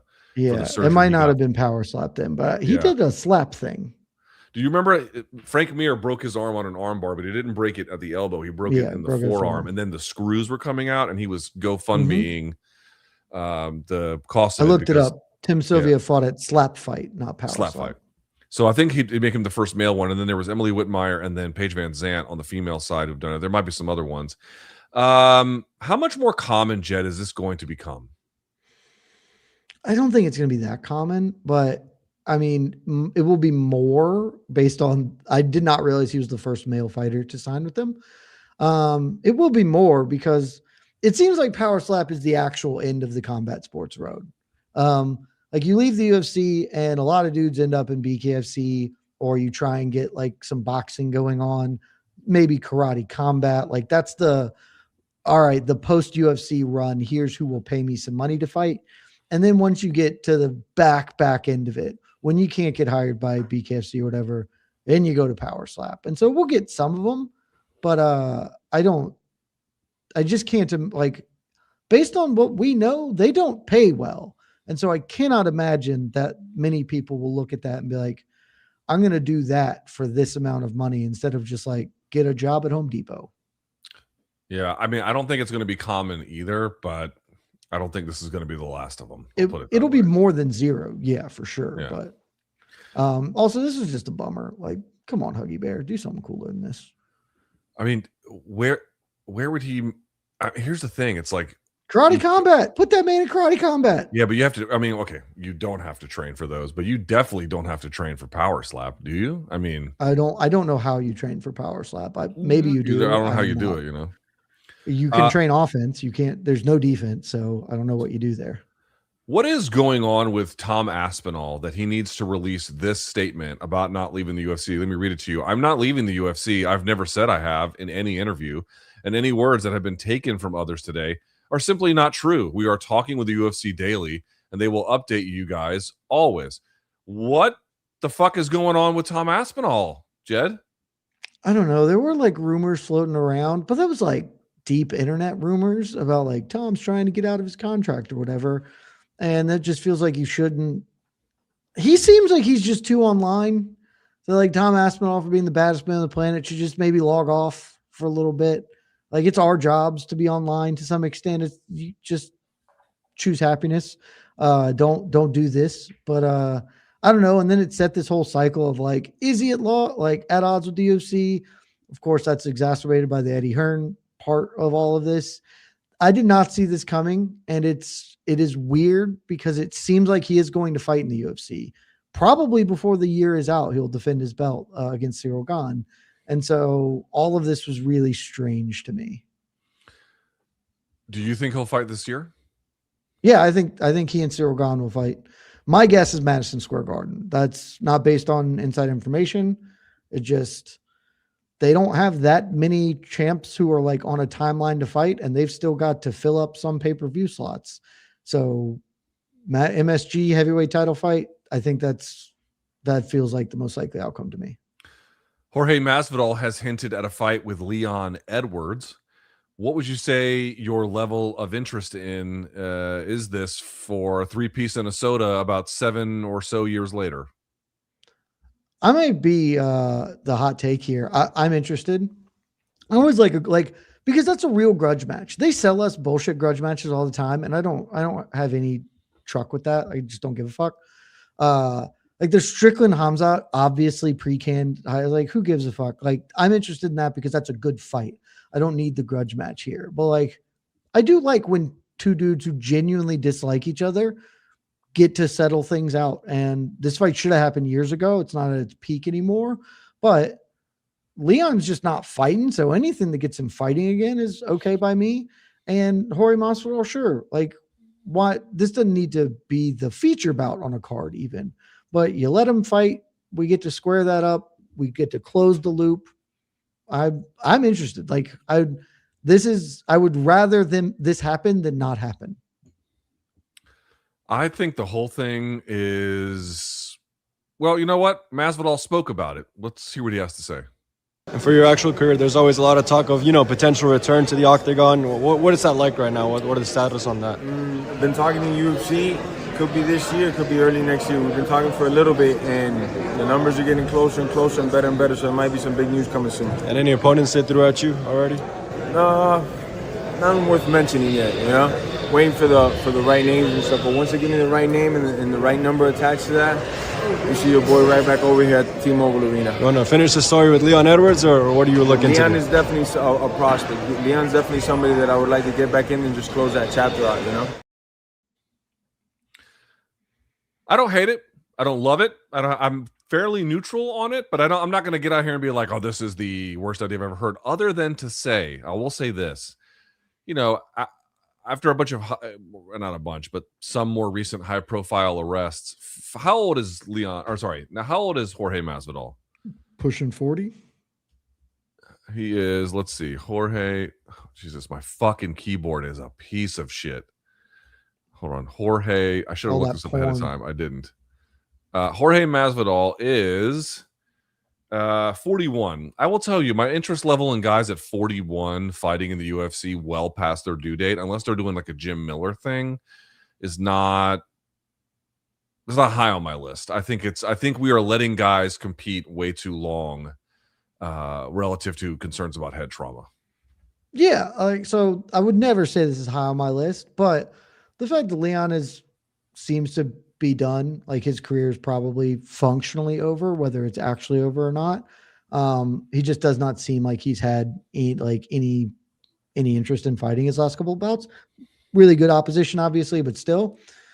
But like, Luke, do you have like the OCD? Are you a completionist? If you start something, do you have to finish it? Or can you just like, oh, this book sucks and put it down and walk away? No, I can stop and start. Yeah, if I like start something, I'm almost always want to finish it. There are some very specialty, but like this just feels like we can, as Ori said, close the chapter on a thing that's not.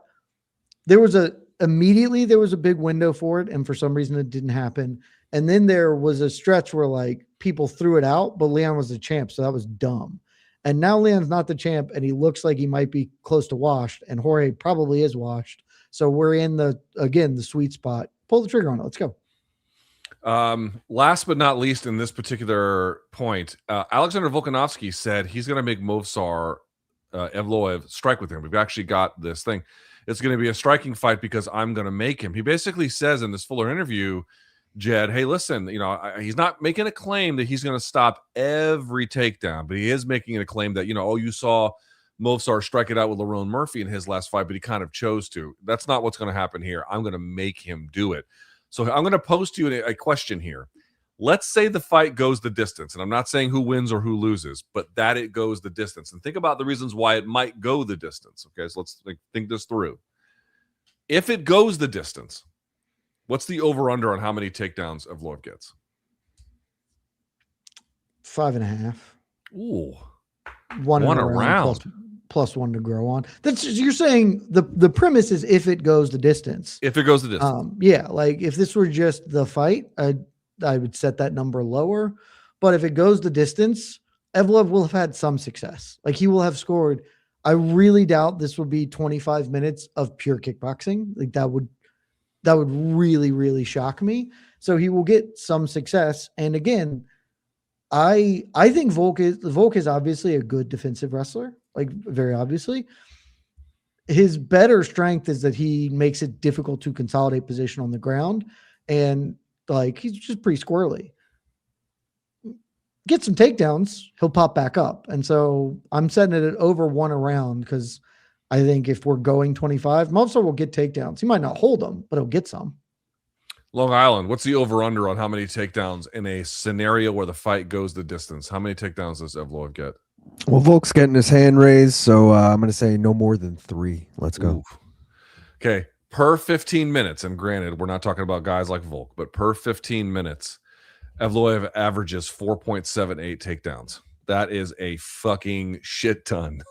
I think he'll get at least 4 if it goes the distance. I think he'll get 4. Yes, but after that, I would confidently pick over 4 if it's going 25. All right, last but not least, let's talk about one of the big boxing fights this weekend for just a little bit, if we can. So at the O2 Arena, in London, England on Saturday, maybe the future, maybe the present of the heavyweight division, Moses Itauma at a very ripe young, I should say the young age of 21 versus, by the way, not an ancient Felipe Hrgovic at 33.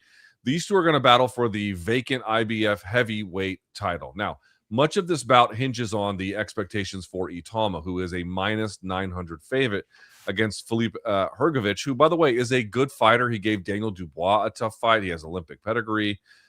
He has called Itauma a hype job. If you can believe it, Jed, if you look at these odds, these are roughly approximate to the same odds that Jake Paul had to beat Anthony Joshua, which is, to me, fucking insane.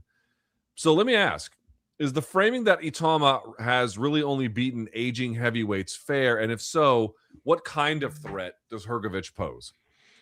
So it is fair. When you say the Jake Paul thing, that is a reflection of how silly the odds on that fight were. I bet as much money as I could lay my grubby little paws on Anthony Joshua, because that was like ludicrous. This is maybe still a bit high, but like Itauma's going to win most likely. But like, so to answer your question, yes, he has mostly beaten aging dudes, but this is prospect development, Luke. Like, this is how you do it. Okay, he burst onto the scene. He blew the doors off people in a way that made you stand up and notice and say, oh, we've got something here. And then he starts, taking on like Dillian White, guys with a name who are well, like past their prime to well past their prime.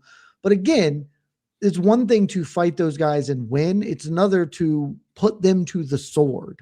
Like, that is the expectation. When you are fighting opponents you are supposed to demolish, you then demolish them. And he has done everything really right in this regard. And so now it's time they're doing it for a belt, like there are mini belts in boxing, so whatever.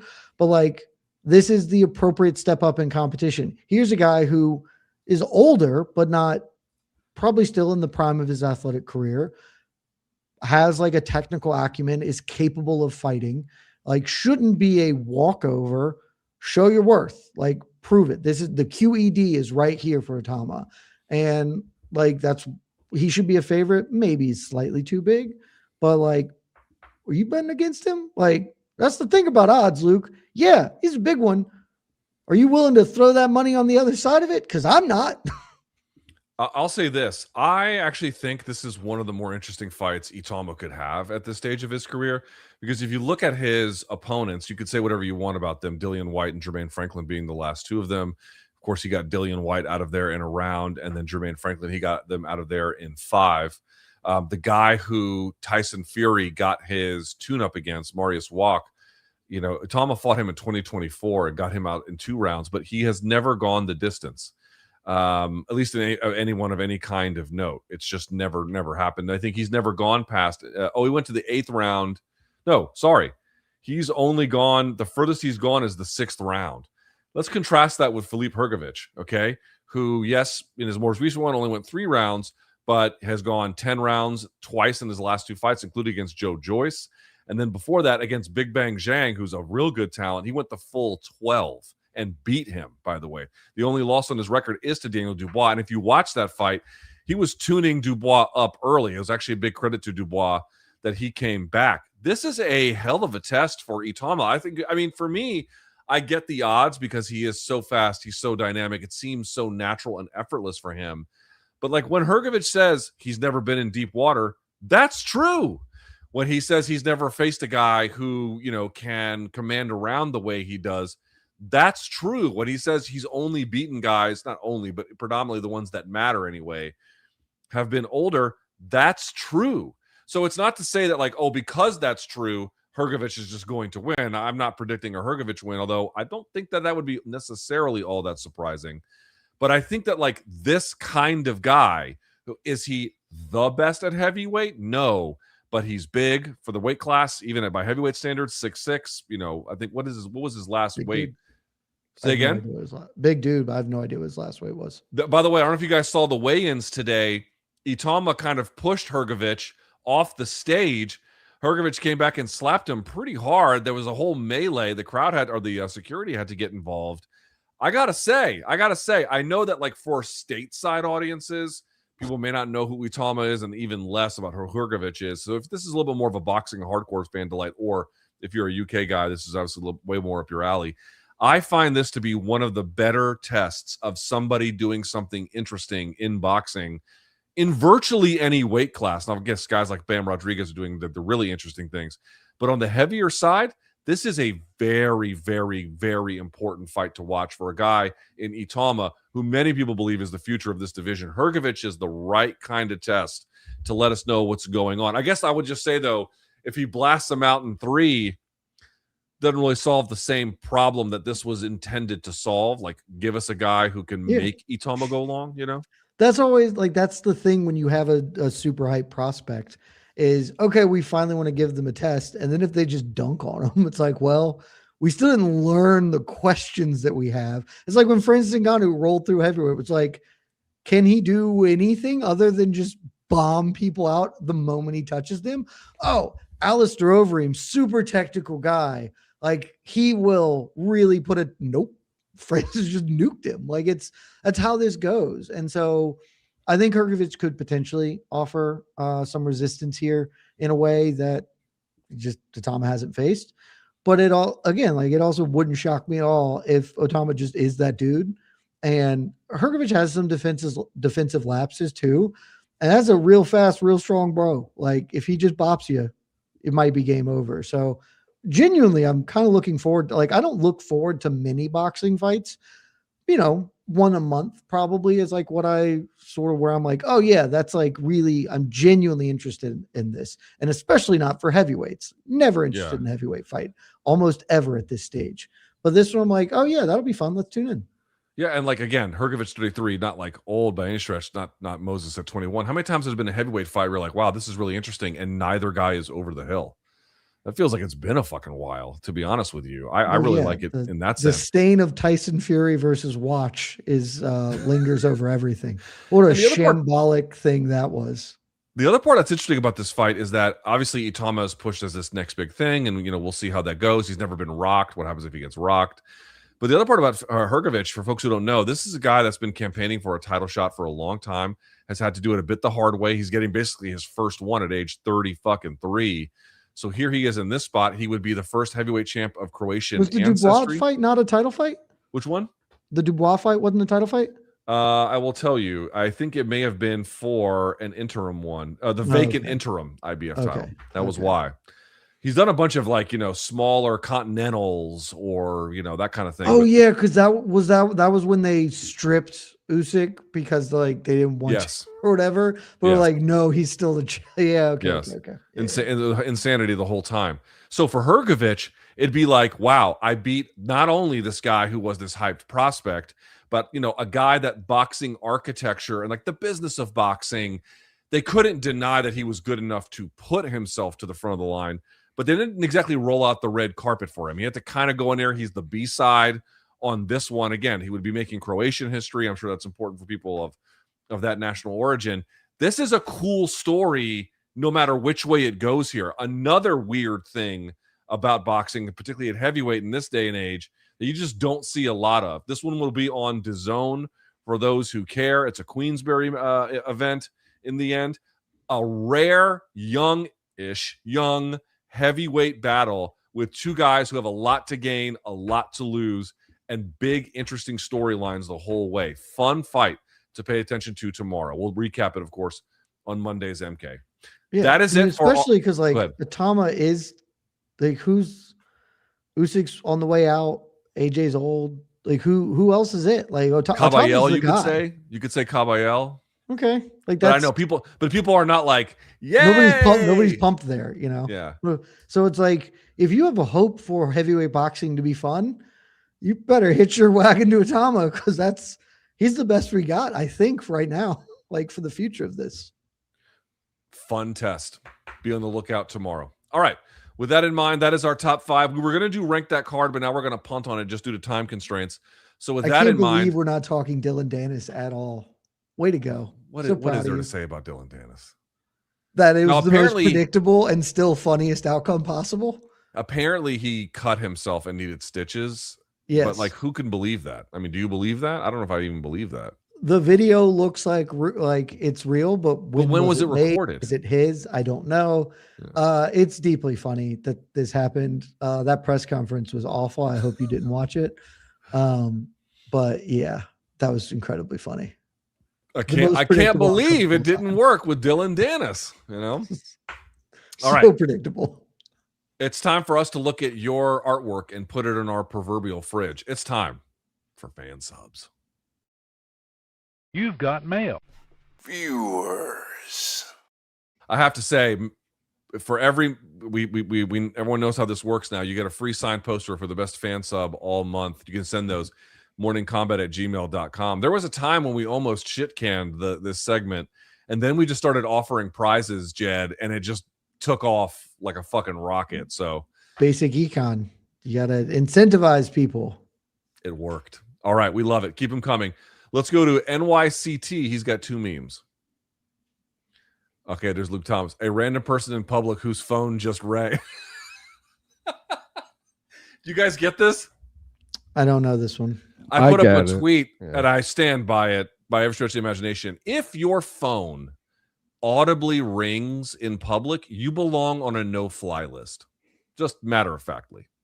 And let me just say this. If you get on a speakerphone, unless it's like an emergency, or FaceTime, just like randomly next to people in public, your phone should be confiscated and you should be fined $50,000. Go fuck yourself. I agree with that. The only caveat to the phone ringing thing I'll say is it's allowed to ring audibly, but if you don't pick that up in 1 to 2 rings, now it's over. You know what I mean? Well, then you should go to jail. With that take. That's what I mean. You can go to jail, but you should I'm fine with you getting alerted. Just be on it. Don't be that asshole with the phone ringing 5 times. And I'm like, bro, who's picking this Everybody up, whose phone rings is the asshole who lets That's it true. ring 5 I'm times. a vibrate guy, so it ain't me. Put it that way. I'm on board with Long Island's position here. Luke, I have no idea what this was in reference to. But I don't know if it was in reference to this, but if not, did you see the clip of RFK getting interrupted at a press conference by his phone ringing? No.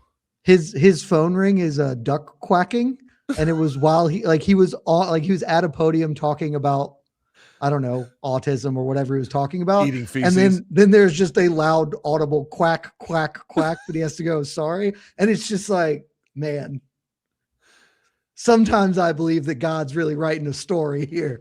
Dude, we were at a restaurant and this older couple, older than me and my wife, sat down next to us and then literally took their phone, like took the back of it like this, set it on the table, and then started playing some guy's like self-help lecture loudly on the phone.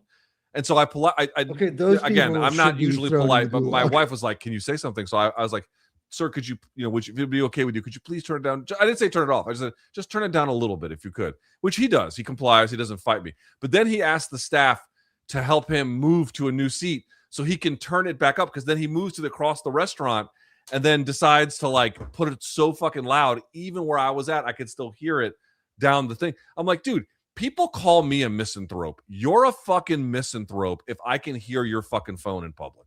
You hate other people if you do that. Just want to make that very clear. All right, but that was only one meme. That's insane. BC looking at Long Island Luke and Gaff at UFC 3. Did you hear this, Jed? Yeah. He was like, The I'm joke- not answering your bitch ass phone. The joke to this meme is we were above him because we were in the nosebleeds and he was on the mezzanine somewhere. So. Oh, that's funny. Even better. I mean, but either way, it's like looking all, This is snobby. imperious. All right. From Jacob, we have a video. Tatiana Pasternak, I'm going to read this now. Pasternak. Montana De La Rosa is a veteran, but how good do you care about that? How good do you care about that? How good do you care about that? Yeah. How good do you care about that, motherfucker? I care real good. I care real good. That's pretty good, actually. That's a decent one. Look, they cooked me. That's just fair.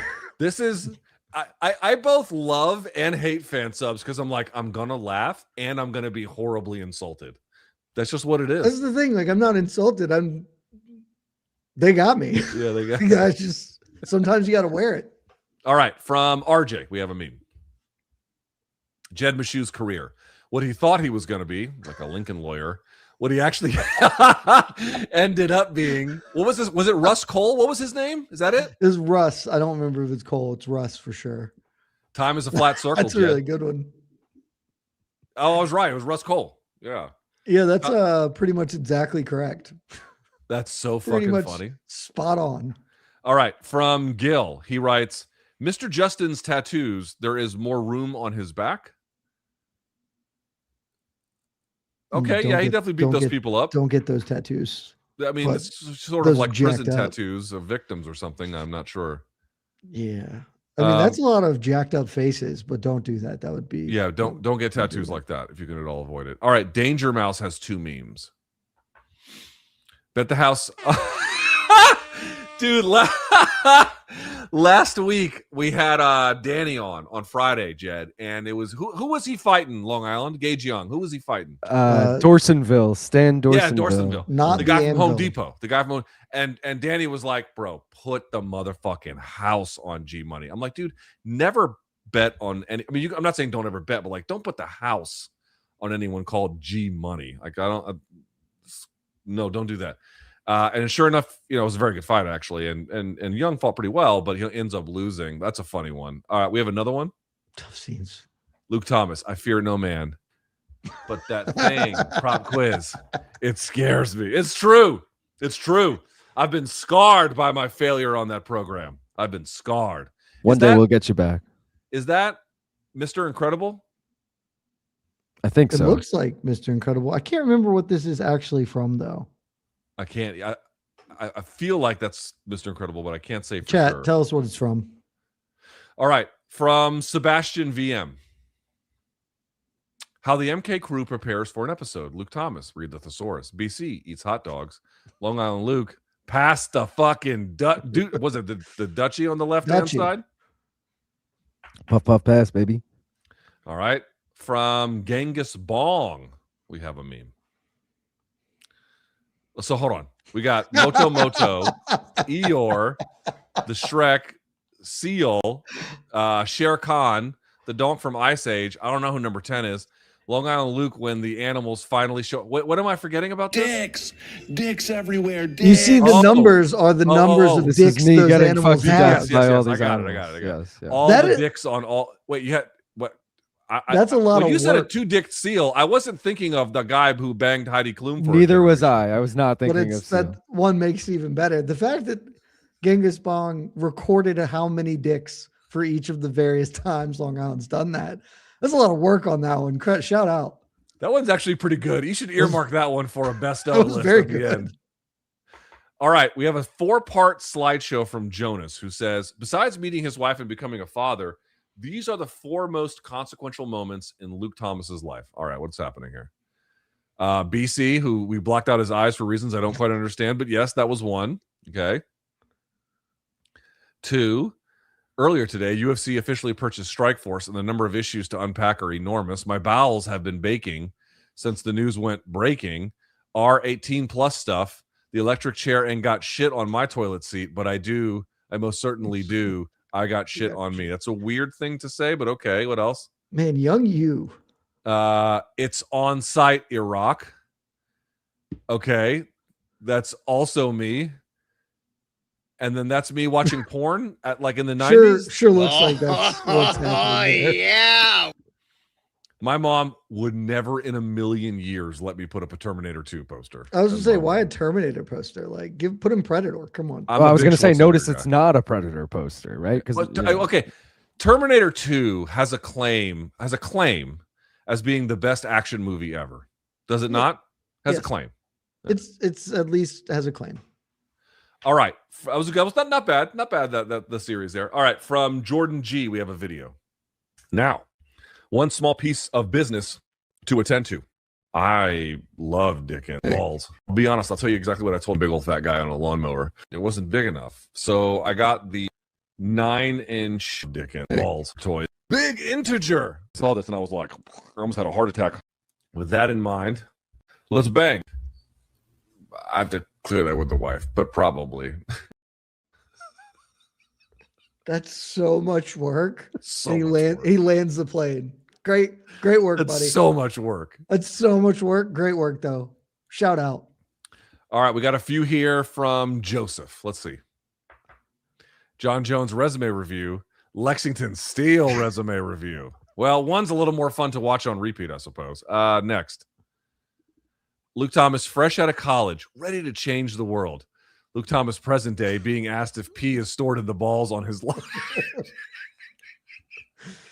Life comes at you fast. Thought you were gonna save the world, and you're fucking here with me. I'm going to go out into the adventure of the real world and just find my purpose. Bitch, you're going to pay bills and die like the rest. All right, what's next? Donks hoping Luke enjoys their fan sub questions. Spelling mistake. I mean, correct. Jed, when they write then versus than, and they don't mean sequential, but then they write THEN, it's like I can't do it. All right, but we got more from Joseph. Let's keep it up. Hey, welcoming back. Oh, and I've got a Jar Jar Binks doll. Oh, Gotta get out of there. Not bad. Next. LIL, when the worst Apex card with no ranked fighters comes on. Shit's pretty good, man. All right, I think we have one more from him. No, that was all 5. That was all. Okay, not bad. All right, Dave, who's got 2 videos, writes us and says, AI video prompts are hard if you're trying to stay within Google's regulations of a coked up Brit in a strip club. Yeah, I bet that's tough. What are you going to be when you grow up? I am going to be a darn good lawyer. Nope. Integer. That's a little weird. That's weird and terrifying. All right, we got one more that really his caption was about.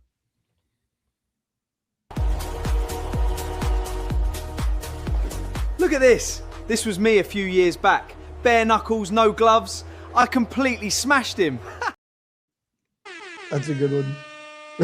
that's better. You can't no sell that, Luke. Get the fuck out of here. That's better. Dude, I was thinking back to the story of just like trying to impress a stripper with a shitty ass fight, you know? I sent it to Oscar and he sent me back like the funniest selfie video saying he got PTSD from watching that. So oh my God. It was pretty good. All right. And then let's see from Saul, the legendary Saul. He writes, I like to start by saying all pictures were taken with consent and everyone said, hell yeah, send it. Here we go. But we went to the Kentucky State Fair. They got the Arby's Whippet one there. Raise hell, praise Dale, baby. Yeah, and then Dale. Had ourselves one hell of a time. Wow. Some butt cheeks. All right. I think this is what he meant about the consent because I don't know what. Yeah, fair. That's a fair disclaimer at this stage. My boy Mark and Katie joined me and Sarah to a wonderful time at the Kentucky State Fair. Drinks were drunk and corn dogs were ate. There he goes with the weird ass Backstreet Boys, or no, excuse me, NSYNC poster in the back. MK all day. So that's 3 of them. What else we got here? Oh, I got the DJT. That was at a Kentucky State Fair. What is this motherfucker eating? I don't know, man. Some Kentucky shit. Yeah, it looks like a big Twizzler or something. I don't know. What's in his hand? Is that a beer? I think that's a beer. Yeah, but he also has like some green drink. I don't know then. Yeah, I don't know. Well, you know what? He's that really shirt vibing is though. My favorite. Sal That might be killing my it favorite right now. MK shirt. And there you have it at the Kentucky State Fair. These were great. Oh, by the way, he says the lady at the Trump stand loved my shirt. Perfect. I bet you did. I bet you did. Keep those coming. morningkombat@gmail.com. Best one all month gets a free signed poster. That is the show. So let me remind everybody. Oh, before we get to that, I'll come back to that. Jed, because of the timing of the shows tomorrow, what is the coverage plan for you? I'm waking up at not even the ass crack of dawn. I'm waking up in the dead middle of the night to cover some fights. We will have a post show here a preview show here in about an hour over on the MMA Fighting YouTube channel. And then we'll have a post show, I guess, at like 10 in the morning. I don't know, whenever they wrap up tomorrow morning. And then we are covering the rest of the stuff. There's Mike Perry still fighting, even though Dylan Dennis out. So Mike Heck is on location. We're covering that. And I can't tell you about it yet as I got confirmation from us. But I believe next week, MMAfighting.com has a new thing that I'm very excited about. So the next time I'm on, I will promo that and promote it. But keep on the lookout because I think that's coming in the next couple of weeks and we can talk about it soon. So that'll Interesting. be fun. All right. I'll be on the lookout for that. Long Island Luke, what you got going on? I got a new prop quiz dropping in 27 minutes. We got Mike Bond taking on Dan Tom. Winner moves on to the final for $100. So check that out. I will be live tomorrow morning, 2:45 a.m. I'm going 15 minutes early. You already know, full card, Shanghai, baby. Join me then. Main card minute. You already. Long Someone's Island, gonna what's be- your plan? Are you going to bed? Are you going to stay up through? Are you going to like crash out early and wake up? Are you going to gonna power nap and wake attempt- up? We'll call it a power nap because I'm going to attempt to go to bed at like 10 o'clock with the intention to wake up at 2. Okay. And I think I'll probably only get like 2 hours in that 10 to 2 range, but we'll I see. think that's my plan too. but, Yeah. He's going to be Shanghai as balls tomorrow. I know that. Nice. Nice. My anxiety is such that like I can't be like, oh, I'll probably go to bed around 10. Like I can't leave it to chance. Like, oh, I'll lay down and I'll just engage in a set of circumstances that should leave me at a time where by laying down at 10 I can go to sleep. It doesn't work that way. I have to drug myself to sleep in order to sleep. So to me, if someone's like, oh, I want to try and go to bed at 10, I'm like Yoda. There is no try. Either do or don't, and drugs are the answer. Okay, kids? Stay in Drugs school. are the answer to many things. Just ask Long Island Luke. People are always like, what would you do if you had $100 million and you didn't have to work anymore? What would you do? I'm like, drugs. I would do drugs. That's what I would do. All right.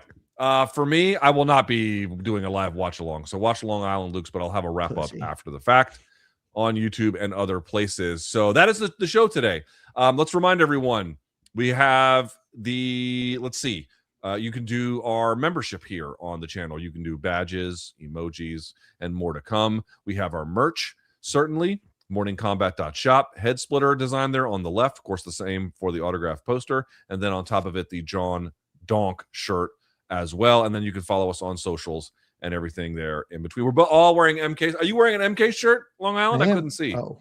Yeah, old school tie-dye style. This is baby. really old school. I think I'm dude. wearing This the is same multi logo days. as you, LT, just on the tie-dye. There you go. So there you have it. Thanks to everyone who watched. Enjoy your weekend. We'll talk to you guys on Monday. For Jed and MMA Fighting, for Long Island Luke, I'm LT. I'll see you all then. And until then, may all of your gains be loyal.